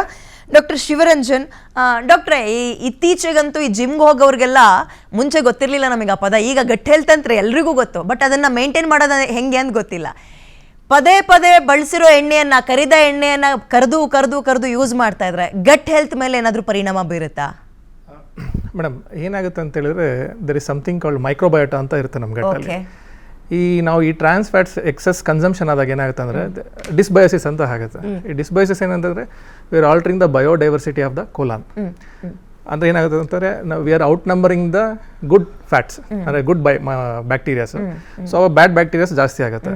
ಅವಾಗ ಏನಾಗುತ್ತೆ ಅಂತ ಹೇಳಿದ್ರೆ ಇಮ್ಯುನಿಟಿ ರೆಸ್ಪಾನ್ಸ್ ಜಾಸ್ತಿ ಆಗುತ್ತೆ. ಇಮ್ಯುನಿಟಿ ರೆಸ್ಪಾನ್ಸ್ ಆದಾಗ ಏನಾಗುತ್ತೆ ಅಂದರೆ ಇನ್ಫ್ಲಮೇಷನ್ ಆಗುತ್ತೆ. ಸೊ ಇನ್ಫ್ಲಮೇಷನ್ ಆಗುತ್ತೆ ಗಟ್ ಲೀಕಿ ಗಟ್ ಅಂತ ಹೇಳ್ತಾರೆ. ಅವಾಗ ಆ ಬ್ಯಾಡ್ ಬ್ಯಾಕ್ಟೀರಿಯಾಸ್ ಏನು ಟಾಕ್ಸಿನ್ಸ್ ರಿಲೀಸ್ ಮಾಡುತ್ತಲ್ಲ ಅದೆಲ್ಲ ಸಿಸ್ಟಮಿಕ್ ಸರ್ಕ್ಯುಲೇಷನ್ಸ್ ಅಂದರೆ ಪೋರ್ಟಲ್ ಸರ್ಕ್ಯುಲೇಷನ್ಸ್ಗೆ ಎಂಟ್ರ್ ಆಗುತ್ತೆ. ಅದು ಎಂಟ್ರ್ ಆಗಿ ಲಿವರ್ ಮೇಲೆ ತೊಂದರೆ ಕೊಡೋಕ್ಕೆ ಶುರು ಮಾಡುತ್ತೆ. ಅಂದರೆ ಯಾವ ಥರ ಅಂತ ಹೇಳಿದ್ರೆ ಆ ಲಿವರ್ ಸೆಲ್ಸ್ನ ಸಾಯಲಿಕ್ಕೆ ಶುರು ಆಗುತ್ತೆ. ಅವಾಗ ಏನಾಗುತ್ತೆ ಸಿರೋಸಿಸ್ ಆ ಥರ ಆಗುತ್ತೆ. ಸಿರೋಸಿಸ್ ಸ್ಟ್ರೈಟ್ ಅವೇ ಆಗಲ್ಲ. ಸೊ ಫಸ್ಟು ಫ್ಯಾಟಿ ಲಿವರ್, ಆಮೇಲೆ ಹೆಪಟೈಟಿಸು, ಆಮೇಲೆ ಸಿರೋಸಿಸ್ ಆ ಥರ ಆಗುತ್ತೆ. ಅಂದರೆ ಇದು ಸುಮಾರು ಟೈಮ್ ತೊಗೊಳುತ್ತೆ. ಇದು ಗಟ್ ಅಂದರೆ there something called gut axis ಅಂತ ಹೇಳ್ತಾ ಇರ್ತೀವಿ ನಾವು. ಓಕೆ, ರಾಜೇಂದ್ರ ಶೆಟ್ಟಿ ಅವರೇ, ನನ್ನ ಧ್ವನಿ ಕೇಳಿಸ್ತದೆ ನಿಮ್ಗೆ ಅನ್ಕೊಳ್ತೀನಿ. ಈಗ ಈ ಹೋಟೆಲ್ ಕಾನ್ಸೆಪ್ಟ್ ಶುರುವಾಗಿದ್ದು ಯಾಕೆ? ಮನೆಯಿಂದ ದೂರಗಳಿಗೆ ವಾಸ ಮಾಡ್ಬೇಕಾದ್ರೆ ಬುತ್ತಿ ಕಟ್ಕೊಂಡು ಹೋಗಕ್ಕಾಗಲ್ಲ. ಬೆಳಗ್ಗೆ ತಗೊಂಡಿರೋ ಅನ್ನ ಸಂಜೆ ಅಷ್ಟೊತ್ತಿಗೆ ಹಳ್ಸಿ ಹೋಗ್ತಾ ಇತ್ತು. ರೊಟ್ಟಿ ಕಡಿಯಕ್ಕೆ ಆಗ್ತಾ ಇರ್ಲಿಲ್ಲ. ಅಲ್ಲೇ ಸುತ್ತಮುತ್ತ ಉಪಹಾರದ ನಿಲಯಗಳಿದ್ರೆ ಅಲ್ಲಿ ಕುತ್ಕೊಂಡು ಊಟ ಮಾಡೋಣ ಅಂತ. ಈಗ ಯಾರಿಗಾದ್ರೂ ನಾನು ಈ ಬುದ್ಧಿ ಮಾತು ಹೇಳಕ್ ಹೋಗ್ಬಿಟ್ರೆ ಇವಳಿಗೇನಾಗ್ಬಿಟ್ಟಿದೆ, ಇವಳ ಮಾತು ಯಾರು ಕೇಳೋದು ಅಂತ ಅಂದಂಗೆ ಆಗ್ಬಿಡುತ್ತೆ ಅದು. ಬಿಕಾಸ್ ಹೋಟೆಲ್ಲು ಒಂದು ರೋಡಿಗೆ ದೊಡ್ಡ ಹೋಟ್ಲಂತೆ, ಸಣ್ಣ ಹೋಟ್ಲಂತೆ, ಫುಟ್ಪಾತ್ ಹೋಟ್ಲಂತೆ, ಇಂಥದ್ದು 10-15 ಸಿಗುತ್ತೆ ಜಸ್ಟ್ ಒಂದು ರೋಡಲ್ಲಿ. ಹೌದು. ಆಮೇಲೆ ನನ್ಗೊಂದು ಆಶ್ಚರ್ಯ ಆಗೋದು, ಅದು ಎಂತ ದೊಡ್ಡ ಹೋಟ್ಲಾದ್ರೂ ಅಷ್ಟೇ ನಮಗೆ ಅಡುಗೆ ಮನೆ ಒಳಗೆ ನೀವು ಹೋಗಕ್ ಬಿಡಲ್ಲ. ಯಾಕೆ ಅಂತ ನಮ್ಗೆ ಇಲ್ಲಿ ತನಕನೂ ಗೊತ್ತಿಲ್ಲಪ್ಪ. ಅದೊಂದು ಕುತೂಹಲ ನನಗೆ. ಸೊ ನೀವು ಹೇಳಿ, ಹೋಟೆಲ್ ಅಂದ್ರೆ ಕೇವಲ ವ್ಯಾಪಾರ ಮಾತ್ರನ? ಆಹಾರದ ಜೊತೆಗೆ ನಮಗೆ ಆರೋಗ್ಯವನ್ನು ನೀವು ಆ ತಟ್ಟೆಯಲ್ಲಿ ಸರ್ವ್ ಮಾಡ್ಕೊಡ್ಬೇಕು, ಅದೇ ರೂಲ್ಸು. ಫ್ಯಾಕ್ಟ್ ಪ್ರಕಾರ ಮಾತಾಡಿದ್ರೆ ರೂಲ್ಸೇ ಅದು, ಆಹಾರದ ಜೊತೆಗೆ ಆರೋಗ್ಯ ಕೊಡಬೇಕು ಅಂತ. ಬಟ್ ಹೋಟೆಲ್ನಲ್ಲಿ ಏನಾಗ್ತಾ ಇದೆ, ಆಹಾರ ರುಚಿಯಾಗಿರುತ್ತೆ, ಆರೋಗ್ಯದ ಮನೆ ಹಾಳಾಗೋಗ್ಲಿ, ಅದನ್ನ ತಿಂದ್ರೆ ಅನಾರೋಗ್ಯ ಕಟ್ಟಿಟ್ಟು ಬುತ್ತಿ, ಜೇಬ್ ತುಂಬಾ ಬರೆ ಹಾಕಿ ಕಳಿಸ್ತಾರೆ ಹೋಟೆಲ್ನವರು. ಇದೇ ಆರೋಪ, ಒಪ್ಕತ್ತೀರಾ? ಅಲ್ಲ, ಏನ್ ಗೊತ್ತುಂಟ, ಎಲ್ಲ ಒಂದೇ ಲೆಕ್ಕ ಇರುವುದಿಲ್ಲ, ಎಲ್ಲ ಬೇರೆ ಬೇರೆ ಇರ್ತಾರೆ. ಈಗ ನೋಡಿ, ಇವತ್ತು ನಾನು ನಿಮ್ಮ ಮುಂದೆ ಕುತ್ಕೊಂಡು ನಾನು ಮಾತಾಡ್ತಿದ್ದೇನೆ. ನಿಮ್ಮ ಮುಂದೆ ನಾನು ಕೂತು ಮಾತಾಡಬೇಕಿದ್ರೆ ನನ್ನ ಆಯ್ಕೆ ಮಾಡಿದ್ದೆ ಅಂತ ಹೇಳಿದ್ರೆ ನನ್ನ ಹೋಟೆಲ್ ಬಗ್ಗೆ ಜನಗಳಿಗೆ ಮಾಹಿತಿ ಉಂಟು ಅಂತ ನನ್ನ ಆಯ್ಕೆ ಮಾಡಿದೆ. ಇವರು ಟೀ ನೀಡಿದ್ದಾರೆ, ಕಿಚನ್ ಓಪನ್ ಕಿಚನ್, ಯಾರು ಬಂದ್ ಬೇಕಾದ್ರೆ ನೋಡ್ಬೋದು. ಈಗ ನೋಡು, ಈ ಓಪನ್ ಕಿಚನ್ ಇದಕ್ಕೆ ಈಗೆಲ್ಲ ಓಪನ್ ಕಿಚನ್ ಆಗ್ತಾ ಇದೆ ಗೊತ್ತು ಜನಗಳಿಗೆ. ಗ್ರಾಹಕರು ಬಂದ್ರೆ ನೋಡಿ ಊಟ ಮಾಡ್ಲಿ, ಅವ್ರಿಗೆಲ್ಲ ಕಾಣ್ಲಿ, ಶುಚಿತೆ ಬಗ್ಗೆ ಕಾಣ್ಲಿ, ಆಮೇಲೆ ಏನೇನು ಹಾಕ್ತಾರೆ, ಏನೇನು ಮಾಡ್ತಾರೆ ಅದ್ರ ಬಗ್ಗೆ ಲೈವ್ ಆಗಿರ್ಲಿ ಅಂತ ಜನಗಳಿಗೆ ಅವೇರ್ನೆಸ್ ಮೂಡಿಸ್ಬೇಕಂದ್ರೆ ಓಪನ್ ಕಿಚನ್ ಮಾಡ್ತಿದ್ದಾರೆ ಎಲ್ಲ ಹೋಟೆಲ್ ಈಗೆಲ್ಲ. ಯಾಕಂದ್ರೆ ಈ ಕಲಬೆರಕೆ ಇದು ನೀವು ಹೇಳುದು ಇದು ಸುಳ್ಳಲ್ಲ, ಇದು ನಿಮ್ ಮಾತಲ್ಲಿ ಸತ್ಯ, ಅದು ಇದು ಎಲ್ಲರಿಗೂ ಅನ್ವಯಿಸುದಿಲ್ಲ. ಯಾರಿಗೆ ಸ್ಪೀಡ್ ಹಣ ಮಾಡಬೇಕು, ಯಾರಿಗೆ ನಾನು ಶ್ರೀಮಂತ ಆಗ್ಬೇಕು, ನಾನು ಮೆರಿಬೇಕು ಅನ್ನೋರ ಮನಸ್ಥಿತಿಯಲ್ಲೇ ಇದು ಈ ಹೋಟೆಲ್ ನಡೆಯುತ್ತೆ. ಇದು ಎಲ್ಲರಿಗೂ ನಾನು ಬಹಳ ಕಂಡಿದ್ದೇನೆ. ಅಲ್ಲ ಸರ್, ಈಗ ಹೋಟೆಲ್ ಜನಕ್ಕೆ ಆರೋಗ್ಯ ಕೊಡ್ಬೇಕು ಅಂತ ಎಷ್ಟು ಜನ ಶುರು ಮಾಡ್ತಾರೆ, ಸಂಪಾದನೆಗೆ ಒಂದು ದಾರಿ ಅಂತ ಎಷ್ಟು ಜನ ಹೋಟ್ಲು ಶುರು ಮಾಡ್ತಾರೆ. ನೀವೇ ಹೇಳಿ, ಫುಟ್ಪಾತ್ ಇಂದ ಹಿಡಿದು 5 ಸ್ಟಾರ್ ಹೋಟ್ಲ್ ಆಗ್ಲಿ, 7 ಸ್ಟಾರ್ ಹೋಟೆಲ್ ಆಗ್ಲಿ, ಅಲ್ವಾ? ಹೌದು. ಈಗ ನೋಡಿ ನಿಮ್ಗೆ ಹೇಳ್ತೀನಿ, ಒಂದು ಅಂಗಡಿ, ಒಂದು ವ್ಯಾಪಾರ ಆಗ್ಬೇಕಿದ್ರೆ, ಒಂದು ಹೋಟೆಲ್ ನೋಡ್ಬೇಕಿದ್ರೆ ಅದಕ್ಕೆ ಬಾಡಿಗೆ, ಅದಕ್ಕೆ 101 ಕಾನೂನು ತೊಡಕುಗಳನ್ನು ಮೀರಿ ನಾವು ಹೋಟೆಲ್ ಮಾಡ್ತೇವೆ. ಅದನ್ನು ಎಲ್ಲವನ್ನು ನೋಡಿ, ಇಡೀ ಕರ್ನಾಟಕದಲ್ಲಿ 100% ಅಲ್ಲಿ 10% ಅಷ್ಟೇ ಹೋಟೆಲ್ ಸಕ್ಸಸ್ಫುಲ್ ಉಂಟು. 90% ಅಲ್ಲೇ ಉಂಟು. ಯಾರು ಹೋಟೆಲ್ ಕಟ್ಟ ಕಡೆ ಮನುಷ್ಯನಿಗೆ ಏನೋ ದಾರಿ ಕಾಣಲಾರ್ದಾಗ ಅವಾಗ ಹೋಟೆಲ್ ಫೀಲ್ಡ್ ಬರೋದು. ಏನೋ ಒಂದು ಹೋಟೆಲ್ ತಂದು ತುಂಬಿಸ್ಕೊಂಡು ಗ್ರಾಹಕ ತುಂಬಿಸುವ, ಅವಾಗ ಮಾಡುವ ಕೆಲಸದಲ್ಲಿ ನಿಯತ್ತು ಧರ್ಮ ಏನಾದ್ರೂ ಹಾಕಿದ್ರೆ ಅದು ಗ್ರಾಹಕರಿಗೆ ಒಳ್ಳೇದಾಗುತ್ತೆ. ಅವ್ರಿಗೆ ಅದು ಟ್ರಾನ್ಸ್ಪೋರ್ಟ್ ಆಗಿ ಕೆಲಸ ಮಾಡಿದ್ರೆ ಗ್ರಾಹಕರು ಬರ್ತಾರೆ, ಅವನು ಸಕ್ಸಸ್ಫುಲ್ ಆಗ್ತಾರೆ ಅಂತ ನನ್ನ ನಂಬಿಕೆ. ಈಗ ನೋಡಿ, ನೀವು ಹೋಟ್ಲು ಬಗ್ಗೆ ಮಾತಾಡ್ತಾ ಇದ್ರಿ, ನಿಮ್ಗೆ ಒಂದು ಪ್ರಶ್ನೆ ಕೇಳ್ಬಿಡ್ತೀನಿ. ಇದನ್ನ ನೀವು ಎಷ್ಟು ಮಟ್ಟಿಗೆ ನಿಜ ಅನ್ಕೊಳ್ತೀರಿ? ಕರಿದ ಎಣ್ಣೆಯನ್ನ ಪದೇ ಪದೇ ಬಳಸಬಾರ್ದು, ಅದಕ್ಕೆ ಇಷ್ಟೇ ಪ್ರಮಾಣದ ಹೀಟ್ ಇಟ್ಕೋಬೇಕು ಅಂತ ಡಾಕ್ಟರ್ಗಳು ಹೇಳ್ತಾ ಇದ್ರು. ಯಾವ ಹೋಟೆಲ್ನಲ್ಲೂ ಅದನ್ನಂತೂ ಬಳಸಲ್ಲ ಒಂದು. ಅಂಡ್ ನಮ್ಮ ಇವತ್ತು ನಮ್ಮ ಸ್ಟುಡಿಯೋದಲ್ಲಿರೋ ಡಾಕ್ಟರ್ಗಳಿಗೆ ರೋಡ್ ಸೈಡ್ ಕರ್ಕೊಂಡು ಹೋಗಿ ಊಟವನ್ನ ತೋರಿಸ್ಬಿಟ್ರೆ ಅಥವಾ ಕೆಲವೊಂದು ಹೋಟೆಲ್ ಒಳಗೂ ತೋರಿಸ್ಬಿಟ್ರೆ ಪಾಪ ಅವ್ರಿಗೆ ಅಲ್ಲೇ ಹೃದಯ ಹಿಂಗ್ ಇಟ್ಕೊಂಡಂಗೆ ಆಗ್ಬಿಡುತ್ತೆ. ನಾನು ಎಕ್ಸಾಂಪಲ್ ಹೇಳ್ತೀನಿ ಕೇಳಿ. ಒಬ್ಬ ಗೋಬಿ ಮಂಚೂರಿ ಮಾಡ್ತಾ ಇರ್ತಾನೆ, ಪಕ್ಕದಲ್ಲಿ ನಾನು ಹೋಗಿ ಒಂದ್ ಪ್ಲೇಟ್ ಏನು ಫ್ರೈಡ್ ರೈಸ್ ಅಂತ ಕೇಳ್ತೀನಿ. ಅವ ಫ್ರೈಡ್ ರೈಸಿಗೆ ಬಳಸುವ ಸ್ಪೂನ್ ಇದೆಯಲ್ಲ, ಸ್ಪೂನ್ ಅಲ್ಲ ಸೌಟು, 1/4 ಲೀಟರ್ ತೆಗ್ದು ಎಣ್ಣೆ ಹಾಕ್ಬಿಡ್ತಾನೆ ಪುಣ್ಯಾತ್ಮ. ಅಲ್ಲೇ ಗೋಬಿ ಮಂಚೂರಿ ಬೈತಾ ಇರುತ್ತೆ, ಅದನ್ನೇ ಎಣ್ಣೆ ತೆಗ್ದು ಹಾಕ್ಬಿಡ್ತಾನೆ. ಇಷ್ಟು ಒಂದು ಕಪ್ ಅನ್ನಕ್ಕೆ 1/4 ಲೀಟರ್ ಎಣ್ಣೆ ತಿಂದು ವ್ಯಕ್ತಿ ಹೆಂಗ್ ಆರೋಗ್ಯವಾಗಿ ಬದುಕಬಹುದು ಹೇಳಿ? ಈಗ ನೋಡಿ, ನಮ್ಮ ಹೋಟೆಲಲ್ಲಿ 200 ರೂಪಾಯಿ ಉಂಟು ಗೋಬಿ ಮಂಚೂರಿ, ಇನ್ನೊಂದು ಹೋಟೆಲಲ್ಲಿ 150 ರೂಪಾಯಿ ಉಂಟು, ಇನ್ನೊಂದು ಹೋಟೆಲ್ 100 ರೂಪಾಯಿ ಉಂಟು, 250 ರೂಪಾಯಿ ಉಂಟು, ಇನ್ನೊಂದು 25 ರೂಪಾಯಿ ಉಂಟು. ಹೌದೌದೌದು. ಅವ್ರು ರೇಟ್ ಯಾಕಿರ್ತಾರೆ, ಅವ್ರ ಕ್ವಾಲಿಟಿ ಪಕ್ಕ ಅವ್ರು ರೇಟ್ ಇರ್ತಾರೆ. ಅರ್ಥ ನಮ್ಮಲ್ಲಿ ನಾವು 200 ರೂಪಾಯಿ ಕೊಡ್ತೇವೆ ಅಂತ ಹೇಳಿದ್ರೆ 200 ರೂಪಾಯಿ ಕಸ್ಟಮರ್ ಕ್ಯಾಂಡಿಡೇಟ್ ಇರ್ತದೆ, ಆ ಗ್ರಾಹಕರು ಬಂದೇ ತಿನ್ಬೇಕಂತ. ಈ 25 ರೂಪಾಯಿ ಗೋಬಿ ಮಂಚೂರಿ ಮಾಡ್ತಾರೆ ಅವ್ರು ಯಾಕೆ ಕ್ವಾಲಿಟಿ ಹಾಕ್ತಾರೆ? ಸರಿ ಸರಿ. ನಮ್ಗೆ 200 ರೂಪಾಯಿ ಗೋಬಿ ಮಂಚೂರಿ ಮಾರೋದು ನಮ್ಗೆ ಲಾಭ ಸಿಗೋದು ಕಮ್ಮಿ, 25 ರೂಪಾಯಿ ಹೋಗಿ ಲಾಭ ಸಿಗುತ್ತೆ ಅವ್ನಿಗೆ. ಕರೆಕ್ಟ್ ಬಂದೇ ಇರಿ. ಡಾಕ್ಟ್ರೇ, ನಾನೀಗೊಂದು ಪ್ರಶ್ನೆ ಕೇಳಿದೆ. ಅದೇ ಒಂದು 100 ಗ್ರಾಮ್ ರೈಸಿಗೆ 250 ml ಅಥವಾ 1/4 ಲೀಟರ್ ಎಣ್ಣೆ ಹಾಕಿ ಫ್ರೈಡ್ ರೈಸ್ ತಿನ್ನುವಂಥದ್ದು ಈಗಲೂ ಪದ್ಧತಿಗಳು ಸುತ್ತಮುತ್ತ ಇದ್ದಾವೆ. ಇವನ್ ನೋಡಿದ್ರೆ ನಿಮ್ಗೆ ಎಷ್ಟು ಆಶ್ಚರ್ಯ ಆಗುತ್ತೆ. ಯಾವ ಪ್ರಮಾಣದಲ್ಲಿ ನಮ್ಮ ಜೀವನ ಶೈಲಿಯನ್ನು ಬದಲಾಯಿಸ್ಕೋಬೇಕು, ನಮ್ಮ ಹೃದಯ ಚೆನ್ನಾಗಿರ್ಬೇಕು ಅಂದರೆ ಡಾಕ್ಟ್ರೇ? ಹೌದು. ಈಗ ನೀವು ನಮ್ಮ ಜೀವನ ಶೈಲಿಯಲ್ಲಿ ಮೇನ್ ಏನಾಗಿದೆ ಅಂತಂದರೆ, ನಾವು ಮ್ಯಾನ್ಯುಯಲ್ ವರ್ಕ್, ದೈಹಿಕ ಶ್ರಮ ನಾವು ಭಾಳ ಕಡಿಮೆ ಮಾಡ್ತೀವಿ. ಸೊ ನಮಗೆ ಕ್ಯಾಲರೀಸ್ ಕೂಡ ಬಹಳ ಕಡಿಮೆ ಬೇಕು, ಅಂದರೆ ಆಹಾರದ ಕ್ವಾಂಟಿಟಿನೇ ಕಡಿಮೆ ಬೇಕು. ಅಂಥದ್ರಲ್ಲಿ ನಾವು ಈ ಆಯಿಲ್ ಜಾಸ್ತಿ ಇರೋವಂಥ ಫುಡ್ ನೀವು ಮನೇಲೇ ತಯಾರಿಸಿ, ಸೇಫಾಗಿ ತಯಾರಿಸಿ, ಅಥವಾ ಅದರಲ್ಲಿ ಆಯಿಲ್ ಜಾಸ್ತಿ ಉಪಯೋಗಿಸಿ ಅಥವಾ ಕ್ಯಾಲರಿ ಜಾಸ್ತಿ ಇರೋ ಆಹಾರ ತಿಂದರೆ ನಮ್ಮ ದೇಹಕ್ಕೆ ಎಷ್ಟು ಬೇಕೋ ಆವತ್ತಿನ ದಿನಕ್ಕೆ ಉಪಯೋಗ ಆಗುತ್ತೆ, ಮಿಕ್ಕಿದೆಲ್ಲ ಫ್ಯಾಟಾಗಿ ಕನ್ವರ್ಟ್ ಆಗಿ ಸ್ಟೋರ್ ಆಗುತ್ತೆ. ಸೊ ಡೆಫಿನೆಟ್ ಆಗಿ ನೀವು ಹೇಳೋ ಪ್ರಕಾರ ಒಂದು ಸ್ಮಾಲ್ ಕ್ವಾಂಟಿಟಿಗೆ ಅಷ್ಟೊಂದು ಆಯಿಲ್ ಯೂಸ್ ಮಾಡಿದ್ರೆ ಕ್ಯಾಲರಿ ಸಿಕ್ಕಾಪಟ್ಟೆ ಬರುತ್ತೆ. ಎರಡನೇದು ಟ್ರಾನ್ಸ್ ಫ್ಯಾಟ್ ಥರ ಅಂಶಗಳು ದೇಹಕ್ಕೆ ಒಳ್ಳೆ ಹಾನಿಕರವಾದ ಅಂಶಗಳು ಡೆಫಿನೆಟ್ ಆಗಿ ಬಂದೇ ಬರುತ್ತೆ.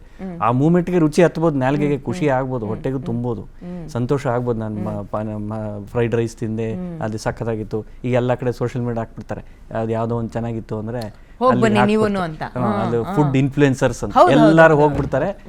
ಯಾರೂ ಅದ್ರ ಬಗ್ಗೆ ಗಮನ, ನಾನು ಹೋಗಿದ್ದೆ ಅಂತೇಳಿ ಫೋಟೋ ತಕೊಂಡು ಹಾಕೊಂಡ್ಬಿಡೋದು, ಮಾರ್ಕೆಟಿಂಗ್ ಸ್ಟ್ರಾಟಜಿ. ಅಲ್ಲ, ಎಲ್ಲರೂ ಹೋದವರು ಅಷ್ಟೇ, ನಾನು ಹೋಗಿದ್ದೆ, ನಾನು ಇದ್ದೀನಿ ಅದರಲ್ಲಿ ಅಂತ ಹೇಳಿ ಎಲ್ಲರೂ ಅವರು ಸೋಷಿಯಲ್ ಮೀಡಿಯಲ್ಲಿ ಹಾಕೋತಾರೆ. ಬಟ್ ನೀವು ಹೇಳಿದ್ದು ಕರೆಕ್ಟ್. ನಾವು ತಿನ್ನೋ ಆಹಾರ ನಾಟ್ ಜಸ್ಟ್ ಹೆಲ್ತಿ ಆಗಿದೆಯಾ ಅಂತ, ಎಷ್ಟು ತಿಂತಾ ಇದ್ದೀವಿ, ನಮಗೆ ಅವತ್ತಿನ ದಿನಕ್ಕೆ ಎಷ್ಟು ಬೇಕು ಅನ್ನೋದು ಕೂಡ ನಾವು ನೋಡ್ಕೋಬೇಕು. Okay, yes. ನೀವೊಂದು ಈ ಫುಡ್ ಇನ್ಫ್ಲೂಯೆನ್ಸರ್ಸ್ ಬಗ್ಗೆ ಮಾತಾಡಿದ್ರಿ. ಇದೇ ಪ್ರಶ್ನೆನ ನಿಮ್ಮ ಗಮನಕ್ಕೆ ಹಾಕ್ತೀನಿ. ಇತ್ತೀಚೆಗೆ ಒಂದಿಬ್ಬರು ಫುಡ್ ಇನ್ಫ್ಲೂಯೆನ್ಸರ್ಸ್ಗಳು ನಾವು ಇನ್ನು ಮುಂದಕ್ಕೆ ಈ ಊಟ ಎಲ್ಲಿ ಸಿಗುತ್ತೆ, ಎಷ್ಟು ಚೆನ್ನಾಗಿತ್ತು, ಎಷ್ಟು ರುಚಿಯಾಗಿತ್ತು ಅನ್ನೋ ವಿಡಿಯೋನೇ ಮಾಡಲ್ಲ ಅಂತ ಹಾಕ್ಬಿಟ್ರು. ಬಿಕಾಸ್ ಅದೊಂದು ವ್ಯೂಸ್ ಲೈಕ್ಸಿಗೋಸ್ಕರ. ನಾನು ಈ ಸೋಷಿಯಲ್ ಕನ್ಸರ್ನ್ ಅಂತ ಬಂದಾಗ ಈ ಸೋಷಿಯಲ್ ಮೀಡಿಯಾ ಇನ್ಫ್ಲೂಯೆನ್ಸರ್ಸ್ ಬಗ್ಗೆ ಯಾವಾಗಲೂ ಮಾತಾಡ್ತಾ ಇರ್ತೀನಿ. ಇಲ್ಲೊಂದು ಚಾನ್ಸ್ ಸಿಕ್ಕಿದೆ, ಮಾತಾಡ್ಬಿಡ್ತೀನಿ ನಾನು. ಈ ವ್ಯೂಸು, ಲೈಕ್ಸು, ಫಾಲೋವರ್ಸ್ಗೋಸ್ಕರ ನಾನು ಅಲ್ಲಿ ಹೋದೆ ಅಷ್ಟು ಚೆನ್ನಾಗಿತ್ತು, ಇಲ್ಲಿ ಹೋದೆ ಇಷ್ಟು ರುಚಿಯಾಗಿತ್ತು ಅಂತ ಅವ್ರು ತಿನ್ನೋದು ನೋಡ್ಬಿಟ್ರೆ, ಇಲ್ಲಿ ಅದೊಂದು ರೀತಿ ಏನಂತಾರೆ ಸರ್, ಅದು ಸೋಷಿಯಲ್ ಮೀಡಿಯಾ ಹಂಗರ್ ಅಂತ ಕರಿಬೋದಾ, ಡಿಜಿಟಲ್ ಹಂಗರ್ ಅಂತ. ಇಲ್ಲಿ ನೋಡ್ತಿದ್ರೆ ಹೊಟ್ಟೆ ತುಂಬಿದ್ರು ಹಶ್ವಾಗ್ಬಿಡುತ್ತೆ.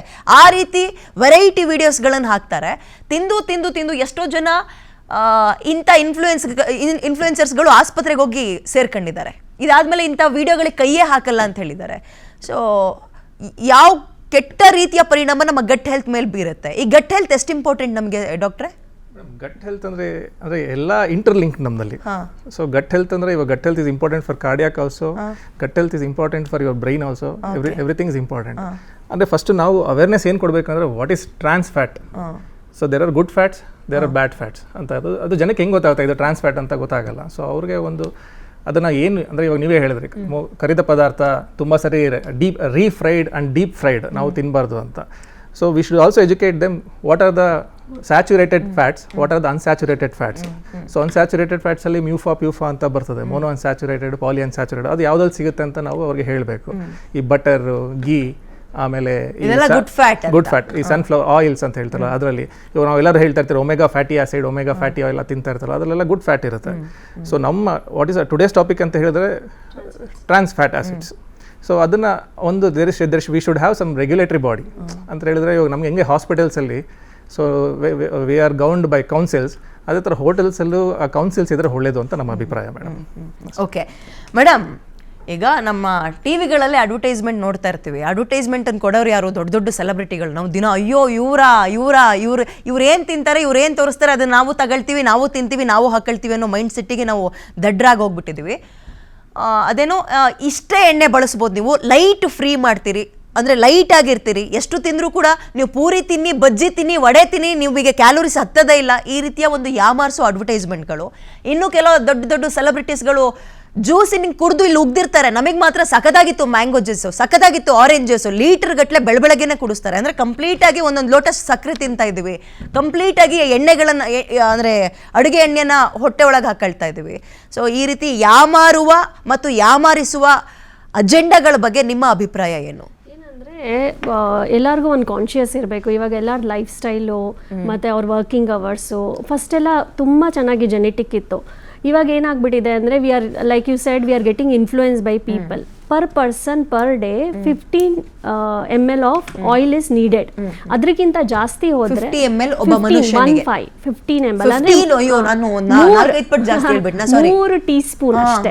3 ಟೀ ಸ್ಪೂನ್ ಇಡೀ ದಿನಕ್ಕೆ ವಿಸಿಬಲ್ ಆಯಿಲ್ ಅಂತ. ಇನ್ವಿಸಿಬಲ್ ಆಯಿಲ್ ಅಂದ್ರೆ ಈ ಬಟರು, ಘೀ ಅದೆಲ್ಲ ಇನ್ವಿಸಿಬಲ್. ವಿಸಿಬಲ್ ಆಯಿಲ್ ಅಂದ್ರೆ ನಾವು ನೋಡ್ಬಿಟ್ಟು ಹಾಕೋದು, ಘೀ ಇರ್ಬೋದು, ವೆಜಿಟೇಬಲ್ ಆಯಿಲ್ಸ್ ಇರ್ಬೋದು.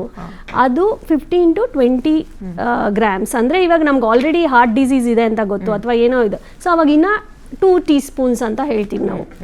ಆ ಥರ ನಾವು ಇದು ಮಾಡ್ಕೊಳ್ಬೇಕು. ಇವಾಗ ಏರ್ ಲೈಟ್ ಆ ಥರ ಏನೂ ಇಲ್ಲ ಆ್ಯಕ್ಚುಲಿ ಕಾನ್ಸೆಪ್ಟು. ನಮ್ಮ ಬಾಡಿ ಒಳಗಡೆ ಹೋದಾಗ actually fat is needed for us, but ಎಷ್ಟು ಪ್ರಮಾಣದಲ್ಲಿ ಬೇಕು ಅದು ಇಂಡಿವಿಜುವಲೈಸ್ಡ್ ಇರುತ್ತೆ. ಸೊ ಮತ್ತು ಇದು ಪಾರ್ಟಿಕಲ್ ಸೈಜ್ ಅಂತ ಹೇಳ್ತೀವಿ. ಇವಾಗ ರೀಯೂಸ್ ಮಾಡಿದಾಗ ಆ ಪಾರ್ಟಿಕಲ್ ಸೈಜಿಂದ ಹೊಗೆ ಬರುತ್ತಲ್ಲ, ಲೈಕ್ ಇವಾಗ ಬಜ್ಜಿ, ಸಮೋಸ ಅಥವಾ ಏನಾದರೂ ಕರೆದ್ರೆ, ಸೊ ಅದೂ ಏನಾಗುತ್ತೆ ಅಂದರೆ ಅದು ಬ್ಲ್ಯಾಕ್ ಕಲರ್ ಆಗುತ್ತಲ್ಲ, ಸೊ ಡೀಪ್ ಫ್ರೈಡ್ ಅಂತ ಹೇಳ್ತೀವಿ. ಸೊ ಅದು ನಾವು ತಿಂದಾಗ ಇಟ್ ಇಸ್ ಕಾರ್ಸಿಜೋನಿಕ್, ಅಂದರೆ ಕ್ಯಾನ್ಸರ್ಸು ಬರ್ಬೋದು ಮುಂದಿನ ದಿನಗಳಲ್ಲಿ. ಕಾರ್ಸಿಯೋಜೆನಿಕ್ ಅಂತ, ಕಾರ್ಸಿನೋಜೆನಿಕ್ ಅಂತ. Yes, cancer producing. ಅದೇನಾಗುತ್ತೆ, ಹೇಗಾಗುತ್ತೆ ಕೇಳ್ತೀನಿ. ಒಂದು ಚಿಕ್ಕ ಬ್ರೇಕ್ ತಗೊಳ್ಳೋ ಟೈಮ್ ಆಗಿದೆ. ಟೇಕ್ ಅ ಬ್ರೇಕ್ ಆದ್ಮೇಲೆ ಎಷ್ಟು ಎಡವಟ್ ಮಾಡ್ಕೊಂಡಿದ್ದೀವಿ ಇಲ್ಲಿ ತನಕ, ಇನ್ನು ಮುಂದಕ್ಕೆ ಬದಲಾಯಿಸ್ಕೊಳ್ಳೋದು ಹೇಗೆ, ಆಹಾರ ಪದ್ಧತಿಯನ್ನು, ಮನೇಲೆ ಊಟ ಮಾಡೋದು ರೂಢಿಯನ್ನು ಮತ್ತೆ ಅಳವಡಿಸ್ಕೊಳ್ಳೋದು ಹೇಗೆ, ಡಾಕ್ಟರ್ಸ್ ಇದ್ದಾರೆ ಕೇಳೋಣ. ಟೇಕ್ ಅ ಬ್ರೇಕ್ ಅದಕ್ಕಿಂತ ಮುಂಚೆ. Okay, welcome back. ಡಾಕ್ಟ್ರೆ, ನಿಮಗೆ ಒಂದು ಪ್ರಶ್ನೆ. ಬಹುಶಃ ಈ ವೇದಿಕೆಯಲ್ಲಿ ಇದನ್ನು ಹೇಳೋದು ಎಷ್ಟರ ಮಟ್ಟಿಗೆ ಸೂಕ್ತನೋ ನನಗೆ ಗೊತ್ತಿಲ್ಲ. ಇವತ್ತಿಗೂ ಕುಡಿಯೋನು ಅಂದರೆ ಸಂಜೆ ಹೊತ್ತು ಎಣ್ಣೆ ಕುಡಿಯೋರು, ಸಿಗರೇಟ್ ಸೇದೋರು 70 ರಿಂದ 80 ವರ್ಷ 85 ವರ್ಷ ಬದುಕಿರೋದನ್ನ ಈಗಲೂ ನೋಡ್ತಾ ಇದ್ದೀವಿ. ಬೆಳಗ್ಗೆ ಎದ್ದ ತಕ್ಷಣ ಜಿಮ್ ಬ್ಯಾಗ್ ಹಾಕ್ಕೊಂಡು, ಶೂಸ್ ಹಾಕ್ಕೊಂಡು ಜಿಮ್ಮಿಗೆ ಹೋಗಿ ಇಷ್ಟಿಷ್ಟೇ ಕ್ಯಾಲೋರೀಸ್ ತಿನ್ನಬೇಕು, ಇಷ್ಟೇ ಪ್ರೋಟೀನ್ ತಿನ್ನಬೇಕು, ಇಷ್ಟೇ ಗುಡ್ ಫ್ಯಾಟ್ ತಿನ್ನಬೇಕು ಅಂದ್ಕೊಂಡು ವರ್ಕೌಟ್ ಮಾಡಿಕೊಂಡು ಎಲ್ಲೋ ವಾರಕ್ಕೊಂದಿನ ಚೀಟ್ ಡೇ ಅಂತ ಮಾಡಿ ಅವನು ಜಿಮ್ ಮಾಡಬೇಕಾದ್ರೆ ಅಥವಾ ಹೊರಗೆ ಬರಬೇಕಾದ್ರೆ ತುಂಬ ಫಿಟ್ ಆಗಿರ್ತಾನೆ. ಕಾರ್ಡಿಯಾಕ್ ಅರೆಸ್ಟ್ ಅಥವಾ ಹಾರ್ಟ್ ಅಟ್ಯಾಕ್ ಆಗಿ ಸತ್ತಿರೋದನ್ನು ನೋಡಿದ್ದೀವಿ. ಸೊ ಈ ಕರಿದ ಎಣ್ಣೆನ ಪದೇ ಪದೇ ಪದೇ ಬಳಸೋದು ಈ ಕುಡಿಯೋದು ಸೇದೋದಕ್ಕಿಂತಲೂ ಡೇಂಜರಾ? ಇದು ನನ್ನ ಪ್ರಶ್ನೆ. ಮೊನ್ನೆ ತುಂಬ ದಿನದಿಂದ ನನಗೆ ಕಾಡ್ತಾ ಇತ್ತು, ಹಾಗ ಕೇಳ್ತಾ ಇದ್ದೀನಿ. ಎಷ್ಟು ಡೇಂಜರ್ ಈ ಕರಿದ ಎಣ್ಣೆ ಪದೇ ಪದೇ ಬಳಸೋದು? ಈಗ ಇದು ಈಗ ರಿಸ್ಕ್ ಫ್ಯಾಕ್ಟರ್ಸ್ ಅಂತ ನಾವು ಹೇಳ್ತೀವಿ, ಆಯ್ತಾ? ಹಾರ್ಟ್ ಡಿಸೀಸ್ಗೆ, ಅಥೆರೋಸ್ಕ್ಲೆರೋಸಿಸ್ಗೆ ಅಂದರೆ ಬ್ಲಾಕೇಜ್ ಬರೋ ಕಾಯಿಲೆಗೆ ರಿಸ್ಕ್ ಫ್ಯಾಕ್ಟರ್ಸ್ ಅಂತ. ಈಗ ಒಂದು ಹೆಚ್ಚು ಒಂದು ಕಡಿಮೆ ಅಂತ ಆ ರೀತಿ ಅಳೆಯೋದು ಸರಿಯಲ್ಲ. ಈಗ ಅದರಲ್ಲಿ ಫ್ಯಾಟ್ಸಲ್ಲಿ ಟ್ರಾನ್ಸ್ ಫ್ಯಾಟ್ಸು ಮೇಜರ್ ಕಾಂಪೊನೆಂಟ್. ಅದರಿಂದ LDL ಕೊಲೆಸ್ಟ್ರಾಲ್ ಜಾಸ್ತಿ ಆಗಿಬಿಟ್ಟು ತೊಂದರೆ ಆಗುತ್ತೆ, ಕರೆಕ್ಟು. ಈ ಸ್ಮೋಕಿಂಗಿಂದಾನು it is even more dangerous. But ಇದು ಲೆಸ್ ಡೇಂಜರ್ ಇದೆ ಅಂದ್ಬಿಟ್ಟು ಇದು ಪರವಾಗಿಲ್ಲ ತಗೋಬಹುದು ಅನ್ನೋದು ತಪ್ಪು. ಈಗ ಎರಡು ಪ್ರಿಡಿಸ್ಪೋಸಿಂಗ್ ಫ್ಯಾಕ್ಟರ್ ಅಂತೀವಿ. ಫಾರ್ ಎಕ್ಸಾಂಪಲ್, ನಾನೊಬ್ಬ ಆಡಿಯನ್ಸ್ ಆಗಿ ಕೇಳಿದೆ ಡಾಕ್ಟ್ರೆ. ಹೌದು, ಈಗ ಎರಡು ಕುಡ್ದು ಚೆನ್ನಾಗಿ ಇನ್ನೂ 75-80 ವರ್ಷ ಬದುಕಿದಾನೆ. ಇಲ್ಲ, ಇದು ನೆಕ್ಸ್ಟ್ ಅಂದ್ರೆ ಬೀಡಿಗೆ ಸಿಗರೇಟ್ ಸೇದವ್ರು ಊರ್ ಕಡೆ ಚೆನ್ನಾಗಿದ್ದಾರೆ, ಇದೊಂದು ಆರೋಪ ಬರ್ತಾ ಇರುತ್ತೆ. ಹಂಗಾಗಿ ನಾನು ಕೇಳ್ತಾ ಇದ್ದೀನಿ, ಕ್ಲಾರಿಫಿಕೇಶನ್ ಸ್ಟೇಟ್ಮೆಂಟ್ ಅಲ್ಲ ನಂತನೇ ಅಂದ್ರೆ. ಹೌದು, ಇದಕ್ಕೂ ನಾನು ಹೇಳ್ತೀನಿ. ಈಗ ಒಬ್ಬನಿಗೆ ಒಂದು ರಿಸ್ಕ್ ಫ್ಯಾಕ್ಟರ್ ಇದ್ರೆ ಅವನಿಗೆ ಆ ಬ್ಲಾಕೇಜ್ ಕಾಯಿಲೆ ಬರೋ ಚಾನ್ಸ್ ಜಾಸ್ತಿ ಆಗುತ್ತೆ. ಎರಡು ರಿಸ್ಕ್ ಫ್ಯಾಕ್ಟರ್ ಇದ್ರೆ, ಫಾರ್ ಎಕ್ಸಾಂಪಲ್ ಅವ್ನು ಸ್ಮೋಕಿಂಗು ಇದ್ದು ಊಟದ ಅಭ್ಯಾಸನೂ ಕೆಟ್ಟದಾಗಿದ್ದರೆ, ಟ್ರಾನ್ಸ್ ಫ್ಯಾಟ್ಗಳೆಲ್ಲ ಜಾಸ್ತಿ ಸೇವನೆ ಮಾಡ್ತಿದ್ರೆ ಆತನಿಗೆ ರಿಸ್ಕ್ ಇನ್ನೂ ಹೆಚ್ಚಾಗುತ್ತೆ. ಅದಕ್ಕೋಸ್ಕರ ಇದು ಒಂದು ಹೆಚ್ಚು ಒಂದು ಕಡಿಮೆ ಇರೋದು ನಾವು ಮಾಡೋದು ಪರವಾಗಿಲ್ಲ ಅನ್ನೋದು ಕಲ್ಪನೆ ಬರಬಾರ್ದು. ಎಲ್ಲಾನು ರಿಸ್ಕ್ ಫ್ಯಾಕ್ಟರ್. ಒಂದು ಎರಡನೇದು, ಈಗ ನೀವು ಕೇಳಿದ್ರಿ ಜಿಮ್ ಮಾಡೋನು ಹಾರ್ಟ್ ಅಟ್ಯಾಕ್ ಆಗುತ್ತೆ ಅಂತ. ಈಗ ಇದರಲ್ಲಿ ನಾನು ಒಂದು ಕ್ಲಾರಿಟಿ ಕೊಡೋಕೆ ಬಯಸ್ತೀನಿ, ಇದನ್ನು ನಾನು ರಿಪೀಟೆಡಾಗಿ ನಾನು ಎಲ್ಲ ಕಡೆಗೂ, ಈಗ ಯಾವ್ದಾದ್ರು ಸೆಲೆಬ್ರಿಟಿಗೆ ತೊಂದರೆ ಆದಾಗ ತಕ್ಷಣ ಕಾಮನ್ ಇಶ್ಯೂ ರೈಸ್ ಆಗುತ್ತೆ. ಹೌದು, ಎಲ್ಲ ಕಡೆ ಬಂದ್ಬಿಟ್ಟು ಅವರು ಕೇಳ್ತಾರೆ, ಡಾಕ್ಟರ್ ನಾನು ಇದು ಮಾಡ್ತಾ ಇದ್ದೀನಿ. ಈಗ ಇದರಲ್ಲಿ ನಾನು ಒಂದು ಕ್ಲಾರಿಟಿ ಕೊಡ್ತೀನಿ, being healthy and being fit they are completely different. Fit ಅಂದ್ರೆ ಏನು, ಈಗ ಅವ್ರಿಗೆ ಒಂದು ಕೆಲಸ ಮಾಡೋದಕ್ಕೆ ಸ್ಲೋ ಆಗಿ ಟ್ರೈನ್ ಮಾಡ್ಕೊಂಡು ಮಾಡಿದ್ರೆ ಅದು ಕೆಲಸ ಮಾಡ್ಕೊಳ್ಳೋಕೆ ಅದು ಅವ್ರಿಗೆ ಅಬಿಲಿಟಿ ಇರುತ್ತೆ. ಅಂದ್ರೆ ಈಗ ಒಬ್ಬ ಜಿಮ್ ಅಲ್ಲಿ ಸ್ಲೋ ಆಗಿ ನಿಧಾನಕ್ಕೆ ಸಿಂಪಲ್ ಎಕ್ಸಸೈಸ್ ಇಂದ ಸ್ಟಾರ್ಟ್ ಮಾಡಿ ಒಂದು ವರ್ಷದಲ್ಲಿ ಒಂದು 25 kg ಎತ್ತುವಷ್ಟು ತಾಕತ್ ಬಂದಿರುತ್ತೆ. ಇದು ಬಾಡಿ ಕಾಂಪನ್ಸೇಟರಿ ಅಡ್ಜಸ್ಟ್ಮೆಂಟ್ ಕೆಪಾಸಿಟಿ ಇರುತ್ತೆ. ಆತನಿಗೆ ತೊಂದರೆ ಇದ್ರೂ ಕೂಡ ನಿಧಾನಕ್ಕೆ ಸೂಪರ್ವಿಷನ್ ಟ್ರೈನ್ ಮಾಡೋದ್ರಿಂದ ಆತ ಒಂದು 25 kg ಎತ್ತುವಷ್ಟು ಫಿಟ್ ಆಗ್ತಾನೆ. ಆತ ಹೆಲ್ತಿ ಅಂತ ಹೇಳಕ್ ಆಗೋದಿಲ್ಲ. ಅದೇ ಒಬ್ಬ ಹೆಲ್ತಿ ಪರ್ಸನ್, ಆತನಿಗೆ ಏನೂ ತೊಂದರೆನೇ ಇರೋದಿಲ್ಲ, ಆತ ಜಿಮ್ ಮಾಡಿಲ್ಲ ಅಂದ್ರೆ ಅವ್ನಿಗೆ 5 kg ಎತ್ತಕ್ಕೆ ಆಗದೆ ಇರ್ಬೋದು, ಆತ healthy but not fit. Being healthy and being fit is completely different. ಈಗ ಅವ್ನು ಜಿಮ್ ಮಾಡ್ತಿರೋ, ಈಗ ಎಲ್ಲ ಜಿಮ್ ಮಾಡೋರ್ಗೆ ಏನು ಹಾರ್ಟ್ ಅಟ್ಯಾಕ್ ಆಗಲ್ಲ ಅಲ್ವಾ? ಈಗ ಹಾರ್ಟ್ ಅಟ್ಯಾಕ್ ಆದನಲ್ಲಿ ನಾವು ನೋಡ್ಬೇಕು ಜೆನೆಟಿಕ್ ಪ್ರಾಬ್ಲಮ್ ಇತ್ತಾ ಜಿಮ್ ಅಂತ ಪದ ಬಳಸಿದ್ರೆ ಒಂದ್ ರೀತಿ ಕಾಂಟ್ರವರ್ಷಿಯಲ್ ಆಗ್ತಿದೆ ಇಂಥ ಕೇಸ್ಗಳಿಗೆ. ಅಂದ್ರೆ ನೀವು ಹೇಳಿದ್ದು exactly right. Being fit is different, being healthy is different. ನಾವು ಹೆಲ್ದಿ ಆಗಿದ್ದೀವ ಅಂತ ನೋಡ್ಕೋಬೇಕು. ಸಣ್ಣಕ್ಕಿದ್ದ ತಕ್ಷಣ ಚೂರ್ ಮಸಲ್ ಗೈನ್ ಆದ ತಕ್ಷಣ ನಾನು ಫಿಟ್ ಅನ್ಕೊಳ್ಳೋದು ನನ್ನ ಭ್ರಮ, ಅಂದ್ರೆ ಹೆಲ್ದಿ ಆಗಿದ್ದೀನಿ ಅನ್ಕೊಳ್ಳೋದು ಭ್ರಮೆ. ಫಿಟ್ ಆಗಿ ಕಾಣಿಸ್ಬೋದು ನೀನು, ಅದು ಜಿಮ್ಮಿಗೆ ಹೋಗೋ, ಯೋಗ ಮಾಡೋ ಅಥವಾ ರನ್ ಮಾಡೋ, ವಾಕಿಂಗ್ ಮಾಡೋ ನಿನಗ್ ಬಿಟ್ಟಿದ್ದು. ಪಾಪ ಇದೊಂಥರ ಹೆಂಗಾಗಿದೆ ಅಂದ್ರೆ ಜಿಮ್ ಉದ್ಯಮವನ್ನ ಬಿಸ್ನೆಸ್ ಆಗಿ ತಗೊಂಡಿರೋರಿಗೆ ತುಂಬಾ ಪೆಟ್ಟು ಬೀಳ್ತಾ ಇದೆ ಇವಾಗ. ಜಿಮ್ ಅಂದ ತಕ್ಷಣ ಹಾರ್ಟ್ ಅಟ್ಯಾಕ್ ಅಂತೆ, ಕಾರ್ಡಿಯಾಕ್ ಅರೆಸ್ಟ್ ಅಂತೆ ಅಂತ. ಸೊ ಹಾಗಾಗಿ ಹೇಳಿ, ಅನ್ಸೂಪರ್ವೈಸ್ಡ್ ಮಾಡಕ್ ಹೋಗ್ಬಿಡ್ತಾರೆ. ಅವ್ರ ಬಾಡಿ ಕೆಪಾಸಿಟಿ ಏನು, ಅದು ಟ್ರೈನ್ ಆಗಿದೆಯಾ, ಗ್ರಾಜುಯಲ್ ಆಗಿ ಹೋಗ್ತಿದ್ದೀರಾ, ಸೈಂಟಿಫಿಕಲಿ ಹೋಗ್ತಾ ಇದ್ದೀರಾ ನೋಡೋದಿಲ್ಲ. ಇವತ್ತು 5 kg ಮಾಡಿರ್ತಾರೆ, ಸಡನ್ ಆಗಿ ಒಂದು ವಾರದಲ್ಲಿ 25 kg ಎತ್ತೋಗ್ತೀನಿ ಅಂದ್ರೆ ಅದು ದೇಹದಲ್ಲಿ ಏನೋ ತೊಂದರೆ ಆಗ್ಬೋದು, ಡಿಸ್ಕ್ ಪ್ರಾಬ್ಲಮ್ ಆಗ್ಬೋದು, ಹಾರ್ಟ್ ಪ್ರಾಬ್ಲಮ್ ಆಗ್ಬೋದು, ಜಾಯಿಂಟ್ ಪ್ರಾಬ್ಲಮ್ ಆಗ್ಬೋದು, ಏನಾದ್ರೂ ಆಗ್ಬೋದು. ಸೂಪರ್ವೈಸ್ಡ್ ಆಗಿ ಸೈಂಟಿಫಿಕ್ ಆಗಿ ಹೋದ್ರೆ ಡೆಫಿನೆಟ್ ಆಗಿ ಅವ್ರು ಹೆಲ್ತಿ ಇದ್ರೆ ಚೆನ್ನಾಗಿ ಮಾಡ್ಕೊಂಡು. ಜಿಮ್ಗೆ ಹೋಗೋರೆಲ್ಲರಿಗೂ ಏನು ಹಾರ್ಟ್ ಅಟ್ಯಾಕ್ ಆಗ್ತಿಲ್ವಲ್ಲ, ಮತ್ತೆ ಹಾರ್ಟ್ ಅಟ್ಯಾಕ್ ಆಗಿರೋ ಇನ್ಸಿಡೆಂಟ್ಸ್ ಮಾತ್ರ ಹೈಲೈಟ್ ಆಗ್ತಿರೋದು. ಅವನಲ್ಲಿ ಯಾಕೆ ಆಯ್ತು ಅಂತ ಪತ್ತೆ ಹಚ್ಚಿ ಅವೇರ್ನೆಸ್ ಕೊಡ್ಬೇಕು. ಯೋಗ ಮಾಡೋದು ಅಥವಾ ವರ್ಕೌಟ್ ಮಾಡೋದು ಅಥವಾ ವಾಕಿಂಗ್ ಮಾಡೋದು, ರನ್ ಮಾಡೋದು, ನನ್ನ ಬಾಡಿ ಆಕ್ಟಿವ್ ಆಗಿ ಇಟ್ಕೊಳ್ಳೋದೇ ನನಗೆ ಯಾವುದೇ ರೀತಿಯ ಕಾಯಿಲೆಗಳು ಬರಬಾರ್ದು ಅಂತ ಜಿಮ್ಗಳು ಹೈಲೈಟ್ ಆಗ್ತಾ ಇರೋದೇ ಅಲ್ಲೇ. ಫಿಟ್ ಆಗಿದ್ದಾನೆ ಯಾಕೆ ಕಾರ್ಡಿಯಾಕ್ ಅರೆಸ್ಟ್ ಆಯ್ತು, ಫಿಟ್ ಆಗಿದ್ದಾನೆ 28 ವರ್ಷದ ಹುಡುಗ ಯಾಕೆ ಹಾರ್ಟ್ ಅಟ್ಯಾಕ್ ಆಗಿ ಬಿದ್ದೋದ. ಬಟ್ ಯಾರು ಕೂಡ ಅವನ ಹಿಂದಿನ ದಿನದ ದಿನಚರಿಯನ್ನ ನಾವು ಅಬ್ಸರ್ವ್ ಮಾಡ್ತಾ ಇಲ್ಲ. ಅವನು ಚೆನ್ನಾಗಿ ಕುಡಿದು ಪಾರ್ಟಿ ಗಿಟಿ ಮಾಡ್ಕೊಬಂದು ನಾಳೆ ಹೋಗಿ 50 kg ಎತ್ಬಿಟ್ರೆ ಹೃದಯ ತಡ್ಕಂದ್ರೆ ಎಲ್ಲಿ ತಡ್ಕಣತ್ತೆ? ಇದು ಎಲ್ಲಿ ಮಿಸ್ ಹೊಡಿತಾ ಇದೆ ಅಂತ ಡಾಕ್ಟ್ರೆ? I want to add, protein foods ಅಂತ ಹೇಳ್ತೀವಲ್ಲ, ಪ್ರೋಟೀನ್ ಫುಡ್ಸು ಒಂದು ರೀತಿಯಲ್ಲಿ ತಗೊಳ್ಬೇಕು. ಇವಾಗ ಡೀಪ್ ಫ್ರೈಡ್ ಕಬಾಬ್ ತಿಂತಾ ಇದ್ರೆ ಅದು ಪ್ರೋಟೀನ್ ಅಂತ ಹೇಳ್ತೀವ? That's what. ಸೊ ವೆನೆವರ್ ನಾವು ಸಜೆಸ್ಟ್ ಮಾಡ್ತೀವಿ, you eat a good amount of balanced meals ಅಲ್ಲಿ ಪ್ರೋಟೀನ್ ಕ್ವಾಂಟಿಟಿ ಜಾಸ್ತಿ ಇಡಿ, because your muscles will build, you will be more energetic ಅಂತ ಸಜೆಸ್ಟ್ ಮಾಡಿ.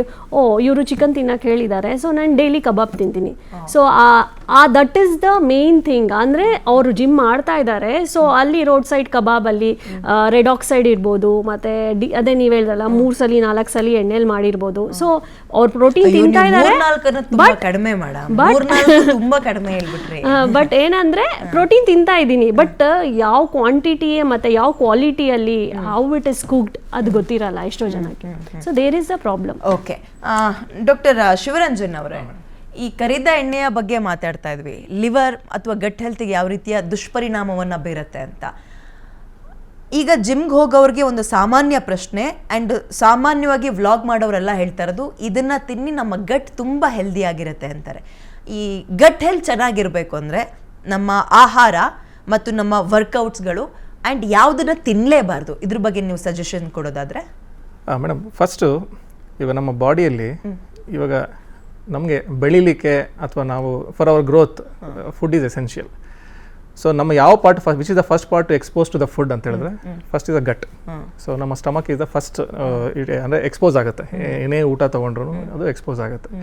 ಸೊ ಅದರಲ್ಲಿ ನಾವು ಎಲ್ಲನೂ ಮಿತಿಯಾಗಿರ್ಬೇಕು ಅಂತ ಹೇಳಿದ್ರೆ, ಇವಾಗ ಅವಾಗೆ ಹೇಳಿದಾಗೆ, so we should add probiotics ಅಂತ ಹೇಳ್ತಾ ಇರ್ತೀವಿ, ಕೇಳಿರ್ತೀವಿ ತುಂಬ ಸಾರಿ ಪ್ರೋಬಯೋಟಿಕ್ಸ್. ಅದ್ರಲ್ಲಿ ನ್ಯಾಚುರಲ್ ಆಗಿ ಎಲ್ಲಿ ಸಿಗುತ್ತೆ ನಮಗೆ? Curds, buttermilk, dairy products ಅಲ್ಲಿ ನಮಗೆ ತುಂಬಾ ಪ್ರೋಬಯೋಟಿಕ್ಸ್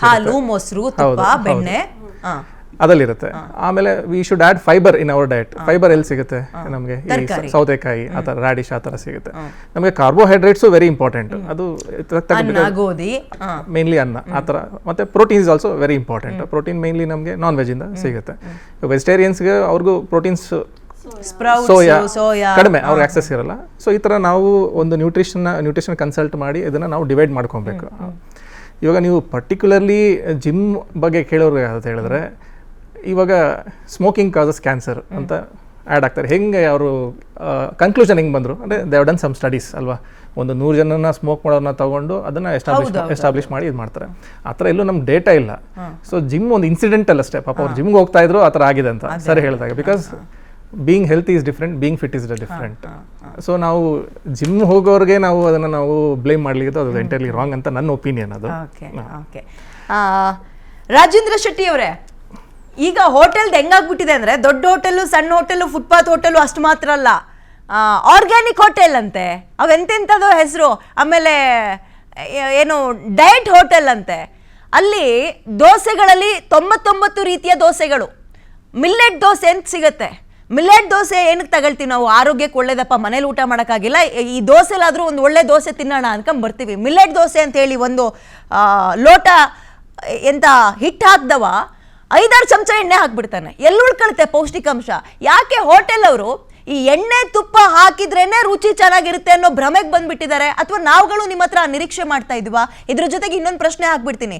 ಇತ್ತೀಚೆಗೆ ತುಂಬಾ ವೈರಲ್ ಆಗ್ತಾ ಇದಾವ ವಿಡಿಯೋಗಳು, ದೊಡ್ಡ ದೊಡ್ಡ ಹೋಟೆಲ್ ಅಂತೆ ಎಣ್ಣೆ ಮನೆ ಹಾಳಾಗೋಗ್ಲಿರಿ, ತುಪ್ಪನ ದೋಸೆಗೆ ಮುರಿದ್ರೆ ಸಾಕು, ಆಮೇಲೆ ಎಂತ ತುಪ್ಪದ ಇಡ್ಲಿ ಅಂತೆ, ಇಡ್ಲಿ ಮೇಲೆ ತುಪ್ಪ, ಸಾಂಬಾರ್ ತರ ತುಪ್ಪ ಉಯ್ಯೋದು.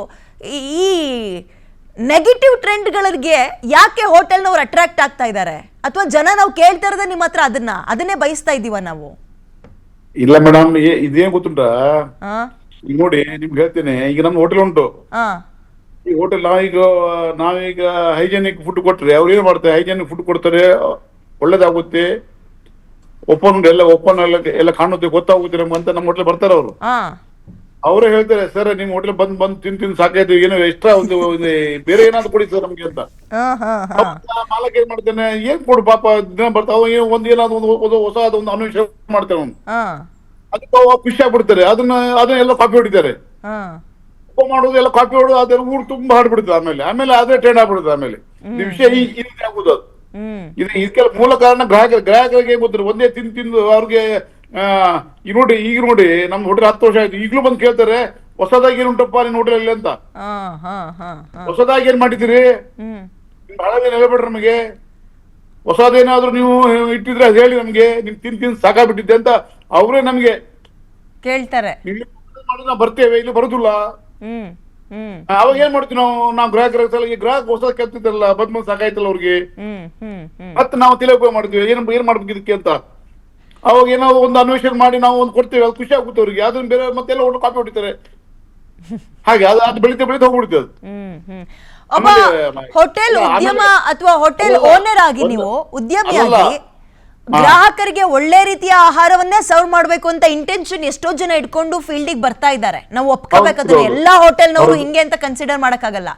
ಸೊ ನಿಮ್ಗಳಿಗೆ ಈ ರೀತಿಯ ಇನ್ನೇನಿದೆ ಹೊಸದಾಗಿ ಏನಿದೆ, ಡಿಫ್ರೆಂಟ್ ಆಗಿ ಏನ್ ಕೊಡ್ತೀರಿ, ವೆರೈಟಿ ಏನಿದೆ ಅಂತ ಕೇಳೋದು ಎಷ್ಟು ಕೈ ಕಟ್ಟ ಹಾಕ್ದಂಗ ಆಗುತ್ತೆ, ಎಷ್ಟು ಕಷ್ಟ ಆಗುತ್ತೆ ಆರೋಗ್ಯ ಪ್ಲಸ್ ಆಹಾರ ಎರಡನ್ನೂ ಒಂದು ಪ್ಲೇಟ್ ಅಲ್ಲಿ ಸರ್ವ್ ಮಾಡಕ್ಕೆ. ಈಗ ನೋಡ್ರಿ, ಈ ನೋಡಿ ಇಡ್ಲಿ ಉಂಟು, ಈ ಬುಲೆಟ್ ಇಡ್ಲಿ ಚಾಲ ಮಾಡಿ, ಬುಲೆಟ್ ಇಡ್ಲಿ ಮತ್ತೆ ಏನ್ ಮಾಡೋದು? ಈಗ ಇಡ್ಲಿ, ಈ ಬುಲೆಟ್ ಇಡ್ಲಿ ಅದೇನಪ್ಪ, ಈಗ ಸಾಂಬಾರ್ ವೆರೈಟಿ ಸಾಂಬಾರ್ ಏನಾದ್ರು ಗ್ರಾಹಕರಿಗೆ ಈಗ ಏನ್ ಗೊತ್ತಿಲ್ಲ. ಅಲ್ಟಿಮೇಟ್ ಗ್ರಾಹಕರೇ ಇಲ್ಲ. ಒಂದು ಹೋಟೆಲ್ ಮಾಡುದು ಗ್ರಾಹಕರಿಗೆನಾ, ಅವ್ರು ಬಂದ್ರೆ ಹೋಟೆಲ್ ಹೊಡೆಯುದು, ಸಂಬಳ ಕೊಡುದು, PF ಬಾಡಿಗೆ 101 ಕಾನೂನು ಕಟ್ಟಳೆಗೆ ಮುಗಿಬೇಕಾದ್ರೆ ಗ್ರಾಹಕರೇ ಬರ್ಬೇಕು, ಅವರೇ ದೇವ್ರು. ಅವರು ನಾವು ಸರಿಯಾಗಿ ರೀತಿಯಲ್ಲಿ ನಾವು ಸರ್ವಿಸ್ ಮಾಡಿದ್ರೆ ನಮ್ಮ ಅಂಗಡಿ ನಡೆಯುತ್ತೆ. ಮತ್ತೆ ಈಗಿನ ಕಾಲದಲ್ಲಿ ಗ್ರಾಹಕರು 100 ಹೋಟೆಲ್ ಅಡ್ಡಾಡಿ ಅವ್ರಿಗೆಲ್ಲ ಮಾಹಿತಿ ಇರುತ್ತೆ, ಎಲ್ಲ ಒಳ್ಳೇದುಂಟು, ಎಲ್ಲ ಒಳ್ಳೇದಿಲ್ಲ, ಯಾವ ಎಣ್ಣೆ ಹಾಕ್ತೇನೆ, ಯಾವ ಎಣ್ಣೆ ಹಾಕೋದಿಲ್ಲ, ಯಾವ ರೀತಿ ಮಾಡ್ತಾರೆ. ಅದರ ಪ್ರಕಾರ ಈಗಲೂ ಆ ಗ್ರಾಹಕರು ಲೆಕ್ಕ ಮಾಡಿ ನೋಡಿ, ಕ್ವಾಲಿಟಿ ಒಳ್ಳೇದಿದ್ರೆ ಎಷ್ಟು ದೂರ ಆದ್ರೂ ಹೋಗ್ತಾರೆ ಅವ್ರು. ನಂಗೆ ಅಲ್ಲೇ ಹೋಗ್ತಪ್ಪ, ಅಲ್ಲಿ ಹೋದ್ರೆ ನಾ ಸಮಾನ ತಿಂದ್ರೆ ಸ್ವಲ್ಪ ಏನೋ ಮನಸ್ಸಿಗೆ ರಾತ್ರಿ ಹೊಟ್ಟೆ ಕೆಡುದಿಲ್ಲ, ರಾತ್ರಿ ಹೊಟ್ಟೆ ಸರಿಯಾಗಿರ್ತದೆ, ಬೇರೆ ಊಟ ಮಾಡಿದ್ರೆ ಹೊಟ್ಟೆ ಸರಿ ಇರುವುದಿಲ್ಲ. ಮತ್ತೆ ಆರೋಗ್ಯ ಹಾಳಾಗ್ಲಿಕ್ಕೆ ಹೋಟೆಲ್ ಒಂದು ಕಾರಣ ಅಲ್ಲ, ತರಕಾರಿಗಳು, ಫ್ರೂಟ್ಗಳು ಬಹಳಷ್ಟು ಕಾರಣ ಉಂಟು ಅದೆಲ್ಲ. ಈಗ ನೋಡಿ ಈಗ ನಮ್ದಲ್ಲಿ ಈಗ ನಮ್ಮ ಅಂಗಡಿಗೆ ತರಕಾರಿ ಬರ್ಬೇಕಾದ್ರೆ ಅದನ್ನ ತೆಗಿಬೇಕಾದ್ರೆ 2-3 ಜನ ಹೆಂಗ್ ನಾವು ಅದು ಹಾಳಾಗಿದ್ದಲ್ಲಿ ತೆಗಿರಪ್ಪ ಅಂತ. ಯಾಕಂದ್ರೆ ಎಲ್ಲ ಹಾಕ್ಬಿಡ್ತಾರೆ ಅದ್ರೊಳಗೆ. 10 kg ಒಳಗೆ 4 kg ಹಾಳಾಗಿರ್ತದೆ ಅದ್ರೊಳಗೆ. ಅದು ನಾವು ತೆಗಿತೀವಿ, ಬೇರೆ ತೆಗಿತಾರೆ ಗೊತ್ತಿರುತ್ತ. ಸಮಸ್ಯೆ ಒಂದೆರಡು ಸಮಸ್ಯೆ ಬಹಳ, ವಾಟರ್ ಫೀಲ್ಡ್ ಸಮಸ್ಯೆ ಬಹಳ ಉಂಟು. ವಾಟರ್ ಫೀಲ್ಡ್ ನಡೆಸೋದೇ ಈಗ ದುಸ್ತರ ಆಗ್ಬಿಟ್ಟಿದೆ. ಈಗ ಈ ಹೊಸ ಈಗ ನೋಡಿ ಈಗ ನಮ್ಮ ಹೋಟೆಲ್ಗೆ ಈ ಜಾಬಿಗೆ ನಮ್ಮ ಕೆಲಸ ಇಟ್ಕೊಳ್ಳಿಕ್ಕೆ ಅಷ್ಟು ಜನ ಖಾಲಿ ಇದ್ದಾರೆ. ಅವ್ರು ಏನ್ ಮಾಡ್ತಾರೆ, ಹೋಗಿ ಎಲ್ಲ ಒಂದು ಗೂಗಲ್ ಅಲ್ಲಿ ನೋಡ್ತಾರೆ, ದೋಸೆ ಮಾಡ್ತಾರೆ, ಇಡ್ಲಿ ಮಾಡ್ತಾರೆ, ಡಬ್ಬಿಯನ್ನ ಹಾಕ್ಬಿಡ್ತಾರೆ. ನೀವು ಹೇಳ್ಬೇಕಲ್ಲ ಅವ್ರು, ಅವ್ರು ಏನ್ ಹಾಕ್ಬೇಕು, ಏನ್ ಹಾಕ್ಬಾರ್ದು, ಎಣ್ಣೆ ಹಾಕ್ಬೇಕು, ಯಾವ್ದು ಎಣ್ಣೆ ಹಾಕ್ಬಾರ್ದು, ಹೇಗ್ ಕೊಡಬೇಕು, ಎಷ್ಟು ಹುರಿಬೇಕು, ಎಷ್ಟು ಏನ್ ಗೊತ್ತಿರುದಿಲ್ಲ. ಗೂಗಲ್ ನೋಡ್ತಾರೆ, ಅದ್ರ ಬಗ್ಗೆ ಮಾಡ್ಕೋತ ಹೋಗ್ಬಿಡ್ತಾರೆ. ಅದು ಕರೆಕ್ಟ್. ಬಂದೇ ಇರಿ. ಈಗ ಅನ್ಫಾರ್ಚುನೇಟ್ಲಿ ಏನಾಗುತ್ತೆ ಅಂದರೆ, ಈಗ ನಾವು ಫಾರ್ ಎಕ್ಸಾಂಪಲ್ ಇವತ್ತು ಕರೆದಿರೋ ಪದಾರ್ಥ ಬಗ್ಗೆ ಮಾತಾಡ್ತಿರೋದ್ರಿಂದ ಆ ಥರ ಮಾಡೋದ್ರಿಂದ ಏನಾಗುತ್ತೆ, ಟೇಸ್ಟ್ ಹೆಚ್ಚಾಗುತ್ತೆ. ನಾವು ಆ ಟೈಮಲ್ಲಿ ನಾಲಿಗೆಗೆ ಜಾಸ್ತಿ ಆದ್ಯತೆ ಕೊಡ್ತೀವಿ, ರುಚಿಗೆ. ಹೆಲ್ತ್ ಬಗ್ಗೆ ಯಾರು ಈಗ ಈ ಬ್ಲಾಕೇಜ್ ಡೆವಲಪ್ ಆಗ್ತಿದೆ ಅನ್ನೋದು ಹೆಂಗ್ ಗೊತ್ತಾಗುತ್ತೆ ಜನಕ್ಕೆ? ಗೊತ್ತಾಗಲ್ವಲ್ಲ. ಬಟ್ ಆ ಮೂಮೆಂಟಲ್ಲಿ ತಿನ್ನೋದು, ರುಚಿ ಹತ್ತೋದು ಎಲ್ಲರಿಗೂ ಗೊತ್ತಾಗುತ್ತೆ. ಅದು ಬೇಕು ಅವ್ರಿಗೆ. ಒಳಗಡೆ ಏನಾಗ್ತಿದೆ ಅಂತ ಅವ್ರಿಗೆ ಗೊತ್ತಾಗ್ತಿದ್ರೆ ಮೇ ಬಿ ಜಾಸ್ತಿ ಎಚ್ಚೆತ್ಕೋತಾರೇನೋ, ಜಾಸ್ತಿ ಮುತುವರ್ಜಿ ವಹಿಸ್ಕೋತಾರೇನೋ. ಬಟ್ ಒಳಗಡೆ ಏನಾಗ್ತಿದೆ ಲಾಸ್ಟ್ ಅದು ತೊಂದರೆ ಆಗೋವರೆಗೂ ಗೊತ್ತಾಗಲ್ವಲ್ಲ. ಅಥಿರೋಸ್ಕ್ಲೆರೋಸಿಸ್ ಅನ್ನೋದು ಇಟ್ಸ್ ರಪ್ಚರ್. ಸೊ ಚೈಲ್ಡ್ಹುಡ್ ಇಂದ ಮಗು ಸಣ್ಣಕ್ಕಿದೆ ಅಂದ್ರೆ ಕರಿದ ಪದಾರ್ಥ ತಿನ್ಸಿ ಕಬಾಬ್ ಮಾಡೋದು. ಆಮೇಲೆ ಮನೇಲೂ ದ ವೇ. ಮೇಡಮ್, ನಾನು ಇನ್ನೊಂದು ಪ್ರಶ್ನೆ ಕೇಳ್ಬೇಕು. ನಾವು ಬ್ರೇಕ್ ಅಲ್ಲಿ ಚರ್ಚೆ ಮಾಡ್ತಾ ಇದ್ದ ಹಾಗೆ ಗುಡ್ ಫ್ಯಾಟ್, ಬ್ಯಾಡ್ ಫ್ಯಾಟ್, ಈಗ ಜನಕ್ಕೂ ಆ ಪದಗಳು ಗೊತ್ತಾಗ್ಬಿಟ್ಟಿದೆ, ಜನಸಾಮಾನ್ಯರಿಗೆ. ಸೊ ಗುಡ್ ಫ್ಯಾಟ್ ಅಂದ್ರೆ ಏನು? ಡೈರಿ ಐಟಮ್ಸ್ ಅಂತ ನೀವೇ ಹೇಳ್ತಾ ಇದ್ರಿ, ಬೆಣ್ಣೆ, ತುಪ್ಪ ಎಲ್ಲ ಒಳ್ಳೇದು.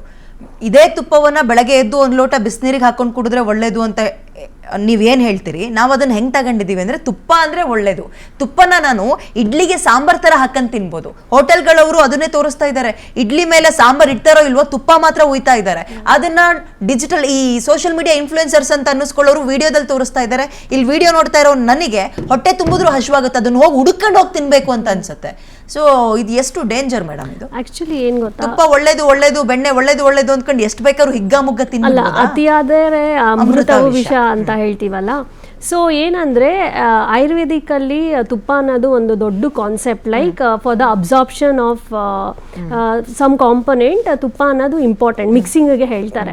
So as a general public ನಾವೇನು ಅಡ್ವೈಸ್ ಮಾಡ್ತೀವಿ ನಮ್ಮ ಕ್ಲೈಂಟ್ಸ್ಗೆ ಅಂದರೆ, ನಿಮ್ಮದು ಫ್ಯಾಟ್ ಅಂದರೆ ಇವಾಗ ಕಾರ್ಬೋಹೈಡ್ರೇಟ್, ಪ್ರೋಟೀನ್, ಫ್ಯಾಟ್ ನಾವೆಲ್ಲಿ ಬ್ರೇಕ್ ಮಾಡ್ತೀವಿ 15 to 20%. ಆಮೇಲೆ ನಿಮ್ಗೆ ಆಲ್ರೆಡಿ ಪ್ರೀ ಎಕ್ಸಿಸ್ಟಿಂಗ್ ಕಾರ್ಡಿಯೋ ಅಥವಾ ಏನಾದರೂ ಡಿಸೀಸ್ ಇದೆ 10 ml ತಗೊಳ್ಳಿ ಅಂತ ಹೇಳ್ತೀವಿ. ಸೊ ಅದರಲ್ಲಿ 1 ಕಾಂಪೊನೆಂಟ್ ತುಪ್ಪ ಬರುತ್ತೆ. ಇನ್ನು ನೀವು 5 grams ಯೂಸ್ ಮಾಡ್ತೀರಾ, ಮತ್ತು ಇನ್ನು 2 ಇರೋದು ನೀವು ವೆಜಿಟೇಬಲ್ ಆಯಿಲ್ ಯೂಸ್ ಮಾಡ್ಬೋದು. ಸೊ ಇದೆಲ್ಲ ಇದಕ್ಕಿಂತನೂ ಈ ಲೈಕ್ ಸ್ವಲ್ಪ ಬಿರಿಯಾನಿ ಮಾಡಬೇಕಾದ್ರೆ ಎಲ್ಲರೂ ತುಪ್ಪ ಯೂಸ್ ಮಾಡಲ್ಲ. ಸೊ ನಾವೇನು ಆಲ್ಟರ್ನೇಟಿವ್ ಯೂಸ್ ಮಾಡ್ತೀವಿ, ಏನು ವನಸ್ಪತಿ ಯೂಸ್ ಮಾಡ್ತೀವಿ, that is hydrogenated fat. It is a trans fats. So ತುಪ್ಪದ ಬದಲು ಈ ಥರ ವನಸ್ಪತಿ ಯೂಸ್ ಮಾಡೋದ್ರಿಂದ ಇನ್ನೂ ಹಾನಿಕಾರಕ ಇದಾಗುತ್ತೆ. ಸೊ ಓವರ್ ಆಲ್ ಕ್ಯಾಲೋರೀಸ್ ನೋಡಿದಾಗ ವೆಜಿಟೇಬಲ್ ಆಯಿಲು ಮತ್ತು ಘೀ ಎರಡೂ ಸೇಮ್ ಕ್ಯಾಲೋರೀಸ್ ನಮಗೆ ಕೊಡುತ್ತೆ. But when we come to the property ಅಂದರೆ good properties is ghee is good for the gut health. Okay.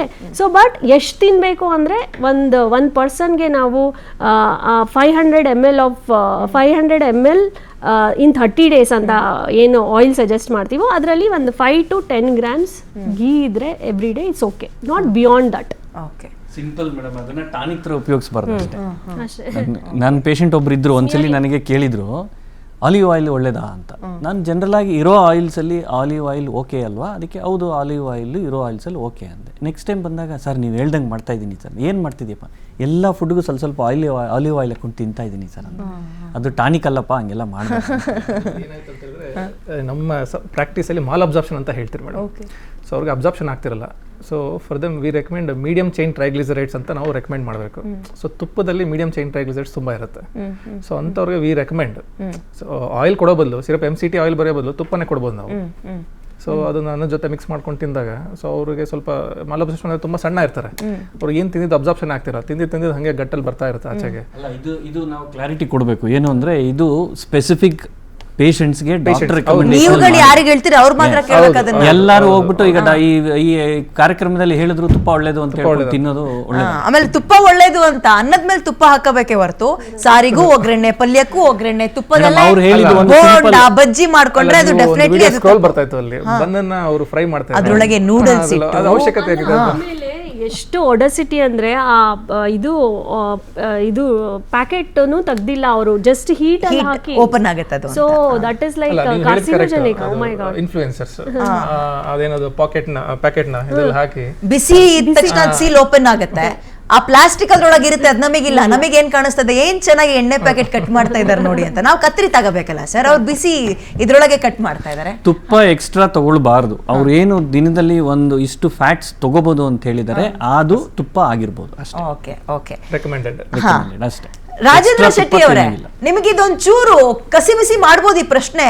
ನಾನು ಬರೀ ರಾಜೇಂದ್ರ ಶೆಟ್ಟಿ ಅವ್ರ ಹೋಟೆಲ್ನ ಗಮನದಲ್ಲಿ ಇಟ್ಕೊಂಡು ಹೇಳ್ತಾ ಇಲ್ಲ, ಓವರ್ ಆಲ್ ಹೋಟೆಲ್ಗಳನ್ನ ಗಮನದಲ್ಲಿ ಇಟ್ಕೊಂಡು ಕೇಳ್ತಾ ಇದ್ದೀನಿ. ಅದ್ರಲ್ಲಿ ಎಕ್ಸ್ಪೆಷಲಿ ಬೆಂಗಳೂರು ಮೆಜೆಸ್ಟಿಕ್ ಹತ್ರ ಬಂದುಬಿಟ್ರೆ ಫುಟ್ಪಾತ್ನಲ್ಲಿ ಈ ಟ್ರೈನ್ ಇಳ್ಕೊಂಡು ಊರಿಂದ ಬಂದಿರೋರು, ಬಸ್ ಇಳ್ಕೊಂಡು ಊರಿಂದ ಬಂದಿರೋರಿಗೆ ತಿಂಡಿ ಫುಟ್ಪಾತ್ನಲ್ಲೇ ಅವತ್ತಾಗೋದು. ಆ ಪೂರಿ ಹಿಟ್ಟು ಯಾವುದಪ್ಪ, ಮೈದಾ ಹಿಟ್ಟು ಪೂರ್ತಿ ಬೆಳ್ಳಗಿರುತ್ತೆ. ಪೂರಿ ಮಾಡಿ ಹೊರಗೆ ತೆಗಿಯೋಷ್ಟೊತ್ತಿಗೆ ಕಪ್ಪು ಕಲರ್ಗೆ ಇಲ್ಲ ಎಂಥದ್ದು ಕಾಫಿ ಕಲರಿಗೆ ಬಂದು ನಿಂತ್ಬಿಟ್ಟಿರುತ್ತೆ. ಅಂದರೆ ಆ ಎಣ್ಣೆ ಕರ್ದು ಕರ್ದು ಕರ್ದು ಕರ್ದು ಎಣ್ಣೆ ಕಲರ್ ಹೆಂಗಾಗಿರುತ್ತೆ ಅಂದರೆ ಈ ಕಣ್ಣಿಗೆ ಹಚ್ಕೊಳ್ಳೋ ಕಪ್ಪು ಇರುತ್ತಲ್ಲ ಆ ಬಣ್ಣಕ್ಕೆ ಹೋಗಿರುತ್ತೆ. ಅದರೊಳಗೆ ತಗೊಬರ್ತಾರೆ, 1-2 ಲೀಟ್ರ್ ಎಣ್ಣೆ ಹಾಕೊಂಡು ಅಡುಗೆಗಳನ್ನು ಕೊಡ್ತಾರೆ. ಬರೀ ನಾನು ಫುಟ್ಪಾತ್ಗಳನ್ನು ಗಮನದಲ್ಲಿ ಇಟ್ಕೊಂಡು ಹೇಳ್ತಾ ಇಲ್ಲ, ದೊಡ್ಡ ಅಂದರೆ ಬೇರೆ ಬೇರೆ ಹೋಟೆಲ್ಗಳಲ್ಲೂ ಅಂಥವು ಇದ್ದಾವೆ ಅನ್ನೋ ಆರೋಪಗಳಿದ್ದಾವೆ. ನೀವು ಹೇಳಿ, ಕರ್ದಿರೋ ಎಣ್ಣೆನ ನಿಜವಾಗಿಯೂ ಬಿಸಾಡಲ್ಲ ನೀವು? ಮನೇಲಿರೋರು ನಾವೇ ಬಿಸಾಡಲ್ಲ, ಇನ್ನು ಹೋಟ್ಲವ್ರು ಬಿಸಾಡ್ತೀರಾ ನೀವು? ಖಂಡಿತವಾಗ್ಲೂ ಇಲ್ಲ. ಹೆಂಗ್ ಮ್ಯಾನೇಜ್ ಮಾಡ್ತೀರಿ ಎಣ್ಣೆಗಳನ್ನ ಮೇಡಮ್? ಹಲೋ, ಹಾ ಮಾತಾಡಿ ಸರ್. ಮೇಡಮ್ ಏನ್ ಗೊತ್ತುಂಟಾ, ಒಂದು ಎಣ್ಣೆ ಮಾಫಿಯಾ ಉಂಟು, ಎಣ್ಣೆ ಮಾಫಿಯಾ. ಎಣ್ಣೆ ಮಾಫಿಯಾ ಅಂದ್ರೆ ಈ ಖರೀದಿ ಎಣ್ಣೆ ಉಂಟಲ್ಲ, ಅದನ್ನು ತಗೊಂಡು ಹೋಗಿ ಒಂದು ಮಾಫಿಯಾ ಉಂಟು, ದೊಡ್ಡ ಮಾಫಿಯಾ ಉಂಟು. ಓಕೆ, ಅವ್ರಿಗೆ ನಾವು ಸಾಬೂನು ಹಾಕ್ತೇವೆ, ಸಾಬೂನ್ಗೆ ನಮ್ಗೆ ಬೇಕಾಗುತ್ತೆ, ಎದಕ್ಕೆ ಬೇಕಾಗುತ್ತೆ ಬಂದು ಹೋಯ್ತಾರೆ ಅವ್ರು. ಖರೀದಿ ನಾವೆಲ್ಲ ಒಂದು ಡಬ್ಬಲ್ಲಿ ಜಮಾ ಮಾಡಿ ಇಡ್ತೀವಿ ನಾವು. ಹೌದಾ? ಹೌದೌದು. ಖರೀದಿ ನಿಮ್ಗೆ ಬೇಕಾದ್ರೆ ನಿಮ್ಗೆ ನಾನು ಅದ್ರೊಂದು ಲೈವ್ ಇತ್ತು ಆ ವಿಡಿಯೋ ತೋರಿಸ್ತೀನಿ. ನಾವು ಖರೀದಿ ಲಾಸ್ಟ್ ಇನ್ನು ಉಳಿತಲ್ಲ ಎಣ್ಣೆ, ಅದನ್ನ ನಾವು ಒಂದು ಡಬ್ಬಲ್ ಇಟ್ಟು ಅದನ್ನು ನಾವು ಒಂದು ಮಾಫಿಯಾ ಎಣ್ಣೆ ಅವ್ರು ಬಂದು ಹೋಯ್ತಾರೆ. ಅದು ನಾವು ಎದಕ್ಕೆ ಹೋಯ್ತೀವಿ ಕೇಳ್ತೀವಿ, ಅವ್ರು ಬಂದು ಕೇಳ್ತಾರೆ, ಸರ್ ಅದು ಆ ಎಣ್ಣೆ ಖರೀದಿ ಎಣ್ಣೆ ಲಾಸ್ಟ್ ಉಳಿತಲ್ಲ ತಂದು ಕೊಡಿ, ನಾವು ಸಾಬೂನ್ ಫ್ಯಾಕ್ಟ್ರಿಗೆ ಆ ಫ್ಯಾಕ್ಟ್ರಿಗೆ ಎಲ್ಲ ನಮ್ಗೆ ಬೇಕಾಗುತ್ತೆ ಅಂತ ಕೇಳ್ತಾರ ಅವ್ರು. ಅದು ಬಂದು ಹೋಯ್ತಾರ ಅವ್ರು. ಅದು ಎಲ್ಲಿಗೆ ತಗೊಂಡು ಹೋಗ್ತಾರೆ, ಏನ್ ಮಾಡ್ತಾರೆ ಅದ್ರಲ್ಲಿ? ಸಾಬೂನ್ ಮಾಡ್ತಾರೆ, ಅದು ಮಾಡ್ತಾರೆ. ಅವ್ರು ಹೇಳುದು ಅದು ಎಲ್ಲಿ ಹೋಯ್ತೆ ಗೊತ್ತಿಲ್ಲ. ಅದು ನಾವು ಕೇಳ್ಪಟ್ಟಿದೀವಿ, ಈ ತರ ಶೇಖರಣೆ ಮಾಡ್ಕೊಂಡು ನಿಮ್ಗಳಿಂದ ತಗೊಂಡೋಗೋ ಎಣ್ಣೆಯನ್ನ ಕೆಲವೊಬ್ರು ಫುಟ್ಪಾತ್ ನಲ್ಲಿ ಅಂಗಡಿ ಇಟ್ಕೊಂಡಿರೋರು ಆ ರೈಸು ಈ ರೈಸು ಅಂತ ಏನೇನೋ ಮಾಡ್ತಾರಲ್ಲ ಅದಕ್ಕೆ ಬಳಸ್ತಾರೆ. ತುಂಬಾ ಚೀಪಾಗಿ ಅವ್ರಿಗೆ ಆ ಎಣ್ಣೆ ಸಿಗತ್ತೆ ಅಂತ ಕೇಳ್ಪಟ್ಟಿದೀವಿ. ಹೌದಾ? ಇಲ್ಲ ಇಲ್ಲ ಇಲ್ಲ ಇಲ್ಲ, ಅದಲ್ಲ. ಅವರು ಅಲ್ಲಲ್ಲ, ಈ ಫುಟ್ಪಾತ್ ಮಾಡ್ತಾರಲ್ಲ, ಅವ್ರು ಎಂತಂದೆ ಮಾಡ್ತಾರೆ. ಅವ್ರು ಏನ್ ಗೊತ್ತಿಲ್ಲ, ಅವ್ರಿಗೆ ಆಸೆ ಆಗುದಿಲ್ಲ, ಲಾಸ್ಟ್ ಇದು ಕಾಳ್ ಮಾಡ್ಬೇಕು ಅಂತ ಅವ್ರು ಅದ್ ಕಡೆ ತನಗೆ ಉಪಯೋಗ ಮಾಡ್ತಾರೆ ಅಷ್ಟೇ. ಬೇರೆ ಕಡೆ ಎಲ್ಲಿ ತಗೊಳುದಿಲ್ಲ ಅವ್ರು. ನನ್ನ ಅದು ಲಾಸ್ಟ್ ಈ ಫುಟ್ಪಾತ್ ಏನ್ ಗೊತ್ತುಂಟ, ಅವ್ರು ಪಾಪ ಆಸೆ ಆಗುತ್ತೆ ಲಾಸ್ಟಿಗೆ, ಇದನ್ನೇನು ಕೊಡ್ಬೇಕು, ಇದು ನಾವು ಉಪಯೋಗ ಮಾಡುವಲ್ಲ, ನಮ್ಗೆ ಹಣ ಬರುತ್ತಲ್ಲ, ನಮ್ದು ಮನೆ ನಡೆಯುತ್ತಲ್ಲ, ಆ ರೀತಿ ಆಲೋಚನೆ ಮಾಡೋದು ಕೊಡ್ತಾರ ಅಷ್ಟೇ ಅವ್ರು. ಅದು ಅವಾಗ ಅವ್ರು ಏನು ಆಲೋಚನೆ ಮಾಡುದಿಲ್ಲ, ಗ್ರಾಹಕರು ತೊಂದರೆ ಆಗುತ್ತೆ, ನಾಳೆ ಇದಾಗುತ್ತೆ ಅಂತ ಅವ್ರು ಅವಾಗ ಆಲೋಚನೆ ಮಾಡುದಿಲ್ಲ. ಉದ್ಯಮಿಯಾಗಿ ನೀವು ಉಳಿದಿರೋ ಉದ್ಯಮದವರಿಗೆ ಒಂದು ಸಲಹೆ ಅಥವಾ ಕಿವಿ ಮಾತು ಏನ್ ಕೊಡ್ತೀರಿ ಜನರ ಆರೋಗ್ಯದ ದೃಷ್ಟಿಯಿಂದ? ಕೇಳಿಸ್ತಾ ಇದೆಯಾ ಸರ್? ಅಮ್ಮ ಆಡಿಬಲ್? ಹಲೋ, ಹಾ ಸರ್, ಈಗ ಧ್ವನಿ ಕೇಳಿಸ್ತಾ ಇದ್ರೆ, ಹೋಟೆಲ್ ಉದ್ಯಮಿಯಾಗಿ ನೀವು ಉಳಿದಿರೋ ಉದ್ಯಮದವ್ರಿಗೆ ಅಥವಾ ಹೋಟೆಲ್ ನಡೆಸುವಂತವ್ರಿಗೆ ಅಥವಾ ನಡೆಸಬೇಕು ಅಂತ ಪ್ಲಾನ್ ಇಟ್ಕೊಂಡಿರೋರಿಗೆ ಬರೀ ದುಡ್ಡು ಒಂದೇ ಯೋಚನೆ ಅಲ್ಲ, ಆಹಾರದ ಜೊತೆಗೆ ಆರೋಗ್ಯನೂ ಇಂಪಾರ್ಟೆಂಟ್. ಸೊ ನಮ್ಮತನವನ್ನ ಬಿಟ್ಕೊಡೋದು ಬೇಡ ಅನ್ನುವ ಒಂದು ಕಿವಿ ಮಾತನ್ನ ಏನ್ ಪಾಸ್ ಮಾಡ್ತೀರಿ ಬೇರೆ ಹೋಟೆಲ್ ಅವ್ರಿಗೆ ಅಂತ? ಅಲ್ಲ, ನಾನು ಈಗ ನೋಡಿ ಮೇಡಮ್, ನನ್ನ ಹತ್ರ ಬಹಳ ಜನ ಬರ್ತಾರೆ. ನಾನು ಅವ್ರಿಗೆ ಒಂದೇ ಹೇಳೋದು, ನೀವು ಅನುಭವದಷ್ಟೇ ಮಾಡಿ, ಅನಾನುಭವದಿಂದ ಮಾಡ್ಲಿಕ್ಕೆ ಹೋಗ್ಬಿಡಿ, ತೊಂದರೆ ಆಗುತ್ತೆ. ನಿಮ್ಮ ಅನಾನುಭವದಿಂದ ಗ್ರಾಹಕಕ್ಕೆ ತೊಂದರೆ ಆಗುತ್ತೆ. ನೀವು ಅದ್ರ ಬಗ್ಗೆ ಪರಿಪೂರ್ಣವಾಗಿ ಸ್ಟಡಿ ಮಾಡಿ, ಬೇಕಾದ್ರೆ ಒಂದು 5 ತಿಂಗಳು ನಮ್ಮ ಹೋಟೆಲ್ ನಿಲ್ಲಿ, ನಾವು ಯಾವ ರೀತಿ ಅದನ್ನ ಮಾಡ್ತೀವಿ ಅದನ್ನೆಲ್ಲ ಕಲೀರಿ. ನಿಮ್ಮ ಹಣ ಮಾಡುವ ಹೋಟೆಲ್ ಸಕ್ಸಸ್ಫುಲ್ ಆಗುತ್ತೆ, ಹೋಟೆಲಲ್ಲಿ ಹಣ ಬಹಳ ಸಿಗುತ್ತೆ, ಲಾಭದಾಯಕ ಹುದ್ದೆ, ಅದೆಲ್ಲ ಅಪರಾಧಗಳ ಮಾತುಗಳು. ನೀವು ಗ್ರಾಹಕರಿಗೆ ಒಳ್ಳೆ ಊಟ, ಒಳ್ಳೆ ಅವ್ರಿಗೆ ಗ್ರಾಹಕರ ನಿಜವಾದ ದೇವರು ಅಂತ ನಿಮ್ಮ ಮನಸ್ಸಲ್ಲಿ ಇದ್ರೆ ನೀವು ಅನುಭವದಿಂದನೇ ಊಟ ಮಾಡಿ. ಯಾವ ಪ್ರಮಾಣವನ್ನು ಯಾವ ರೀತಿ ಮಾಡಬೇಕು, ಯಾವ ರೀತಿ ಬಳಸಬೇಕು, ಯಾವ ರೀತಿ ಕೊಡಬೇಕು, ಸ್ವಚ್ಛತೆ ಅಂದ್ರೆ ಏನು, ಗ್ರಾಹಕರಂದ್ರೇನು, ನೆಲ ಅಂದ್ರೆ ಏನು, ಆಕಾಶ ಅಂದ್ರೆ ಏನು, ಅದೆಲ್ಲ ನಿಮ್ಗೆ ಪರಿಪೂರ್ಣವಾಗಿ ಅನುಭವ ಆದ್ಮೇಲೆ ನೀವು ಹೋಟೆಲ್ ಮಾಡಿ ನಾವು ಹೇಳ್ತಾ ಇರ್ತೀವಿ. ಆದ್ರೂ ಅವ್ರು ಕೇಳೋದೇ ಇಲ್ಲ ಮೇಡಮ್. ಎಲ್ಲರಿಗೂ ಹೊಟ್ಟೆ ಹಸಿವಿಂದ ಅವರು ಅದನ್ನ ಕೇಳೋದು ಮಾಡಬಿಡ್ತಾರೆ. ಪಟ್ಟ ಸ್ವಲ್ಪ ಗೂಗಲ್ ಸರ್ಚ್ ಮಾಡ್ತಾರೆ, ಸ್ವಲ್ಪ ಒಂದು 10 ನಿಮಿಷ ಅನುಭವ ತಗೋತಾರೆ, ಮಾಡ್ಬಿಡ್ತಾರೆ. ಹೋಗ್ಲಿ ಬಿಡಿ ಸರ್. ಏನ್ ಸರ್ ಸ್ಪೆಷಲ್ ಇವತ್ತು ನಿಮ್ಮ ಹೋಟ್ಲಲ್ಲಿ? ಇದ್ದಿದೆ ಸರ್, ಇದ್ದಿದೆ ಮೇಡಮ್, ಎಲ್ಲ ಇದ್ದಿದೆ. ಎಲ್ಲ ಇದ್ದಿದ್ದೇನಾ ಸರ್? ಸರಿ ಸರ್, ಬರ್ತೀನಿ ನಾನು ನಿಮ್ಮ ಹತ್ರ. ಡಾಕ್ಟರ್ ಶಿವರಂಜನ್ ಅವರೇ, ಇನ್ನೊಂದು ವಿಷಯ ಏನು ಅಂದರೆ, ನಾನು ಆರಂಭದಲ್ಲಿ ಮಾತಾಡ್ತಾ ಇದ್ದೆ, ಇದೇ 30-35 ವರ್ಷದ ಹಿಂದೆ ಇಡೀ ಒಂದು ಕುಟುಂಬ, ಒಂದು ಕುಟುಂಬ ಅಂದರೆ 6-7 ಜನ ಸೇರ್ತಾ ಇದ್ದ ಕುಟುಂಬ 25-26 ಲೀಟರ್ ಎಣ್ಣೆಯನ್ನು ಇಡೀ ವರ್ಷಕ್ಕೆ ಬಳಸಿದ್ರೆ ಅದೇ ದೊಡ್ಡ ವಿಚಾರ. ಅದು ಹಬ್ಬ ಹರಿದಿನ ಎಲ್ಲ ಮತ್ತು ಈ ನಾರ್ಮಲ್ ಡೇಸ್ ಕೂಡ ಸೇರಿ. ಬಟ್ ಈಗ ಒಬ್ಬ ವ್ಯಕ್ತಿ ಅಥವಾ ಒಂದು ಕುಟುಂಬ, ಅಪ್ಪ ಅಮ್ಮ 2 ಮಕ್ಕಳಿರೋ ಕುಟುಂಬ, ಒಂದು ತಿಂಗಳಿಗೆ ಏನಿಲ್ಲ ಅಂದರೂ 5-6 ಲೀಟರ್ ಎಣ್ಣೆಯನ್ನು ಬಳಸ್ತಾ ಇದ್ದಾರೆ. ಆ ಗ್ಯಾಪ್ ನೋಡಿ ಅಥವಾ ಆ ವ್ಯತ್ಯಾಸಗಳನ್ನು ನೋಡಿದಾಗ ಏನು ಅನ್ಸುತ್ತೆ ನಿಮಗೆ ಸರ್? ರುಚಿಗೆ ತುಂಬ ಇಂಪಾರ್ಟೆನ್ಸ್ ಕೊಡ್ತಾ ಇದ್ದಾರೆ, ಹೆಲ್ತ್ಗೆ ಅಷ್ಟು ಇಂಪಾರ್ಟೆನ್ಸ್ ಕೊಡ್ತಾ ಇಲ್ಲ ಅಂತ ಅನ್ಸುತ್ತೆ. ಇವಾಗ ನೀವು 35 ವರ್ಷದಿಂದ ನೋಡಿದ್ರು ಅಷ್ಟೇ, ಅವಾಗ ಕಾಯಿಲೆಗಳು ಕಡಿಮೆ ಇತ್ತು. ಇವಾಗ ಆಚೆ ಒಂದೊಂದ್ಸರಿ ಕೆಲವು ಕಡೆ ಫ್ರೈಡ್ ರೈಸ್ ತಿಂದರೆ ಅದು ಅಕ್ಯೂಟ್ ಅಂದರೆ ಲೂಸ್ ಟೂಲ್ಸ್ ಅಂತ ಹೇಳ್ತೀರಿ, ಡಯೇರಿಯಾ ಆಗ್ತಾ ಇರುತ್ತೆ. ಯಾಕೆ ಆಗ್ತಾ ಇದೆ ಹೇಳಿ? ಸೊ ನೀವೇ ಆಲೋಚನೆ ಮಾಡಿದ್ರೆ ಅವು ಮುಂಚೆ ಅಷ್ಟು ಆಗ್ತಾ ಇರಲಿಲ್ಲ ನಮಗೆ. ಓಕೆ ಮೇಡಮ್, ಈಗೆಲ್ಲ ಒಂದು ಟ್ರೆಂಡಿಂಗ್ ಅದೇನೋ ಕೋಲ್ಡ್ ಪ್ರೆಸ್ ಆಯಿಲ್ ಅಂತ, ಅದೆಲ್ಲ ನಾವು ಎಷ್ಟಾದ್ರೂ ತಗೋಬೋದಾ ಮೇಡಮ್? ಕೋಲ್ಡ್ ಪ್ರೆಸ್ ಆಯಿಲ್ ಅಂದರೆ ಇಲ್ಲ, ಏನಂದರೆ ಇವಾಗ ಒಂದು concept like rotation of oil ಅಂತ ಹೇಳ್ತೀವಿ ನಾವು. ಸೊ ಎಲ್ಲ ಆಯಿಲ್ಸಲ್ಲೂ ಒಂದು ಹೆಲ್ತಿ ಫ್ಯಾಕ್ಟರ್ಸ್ ಇದೆ.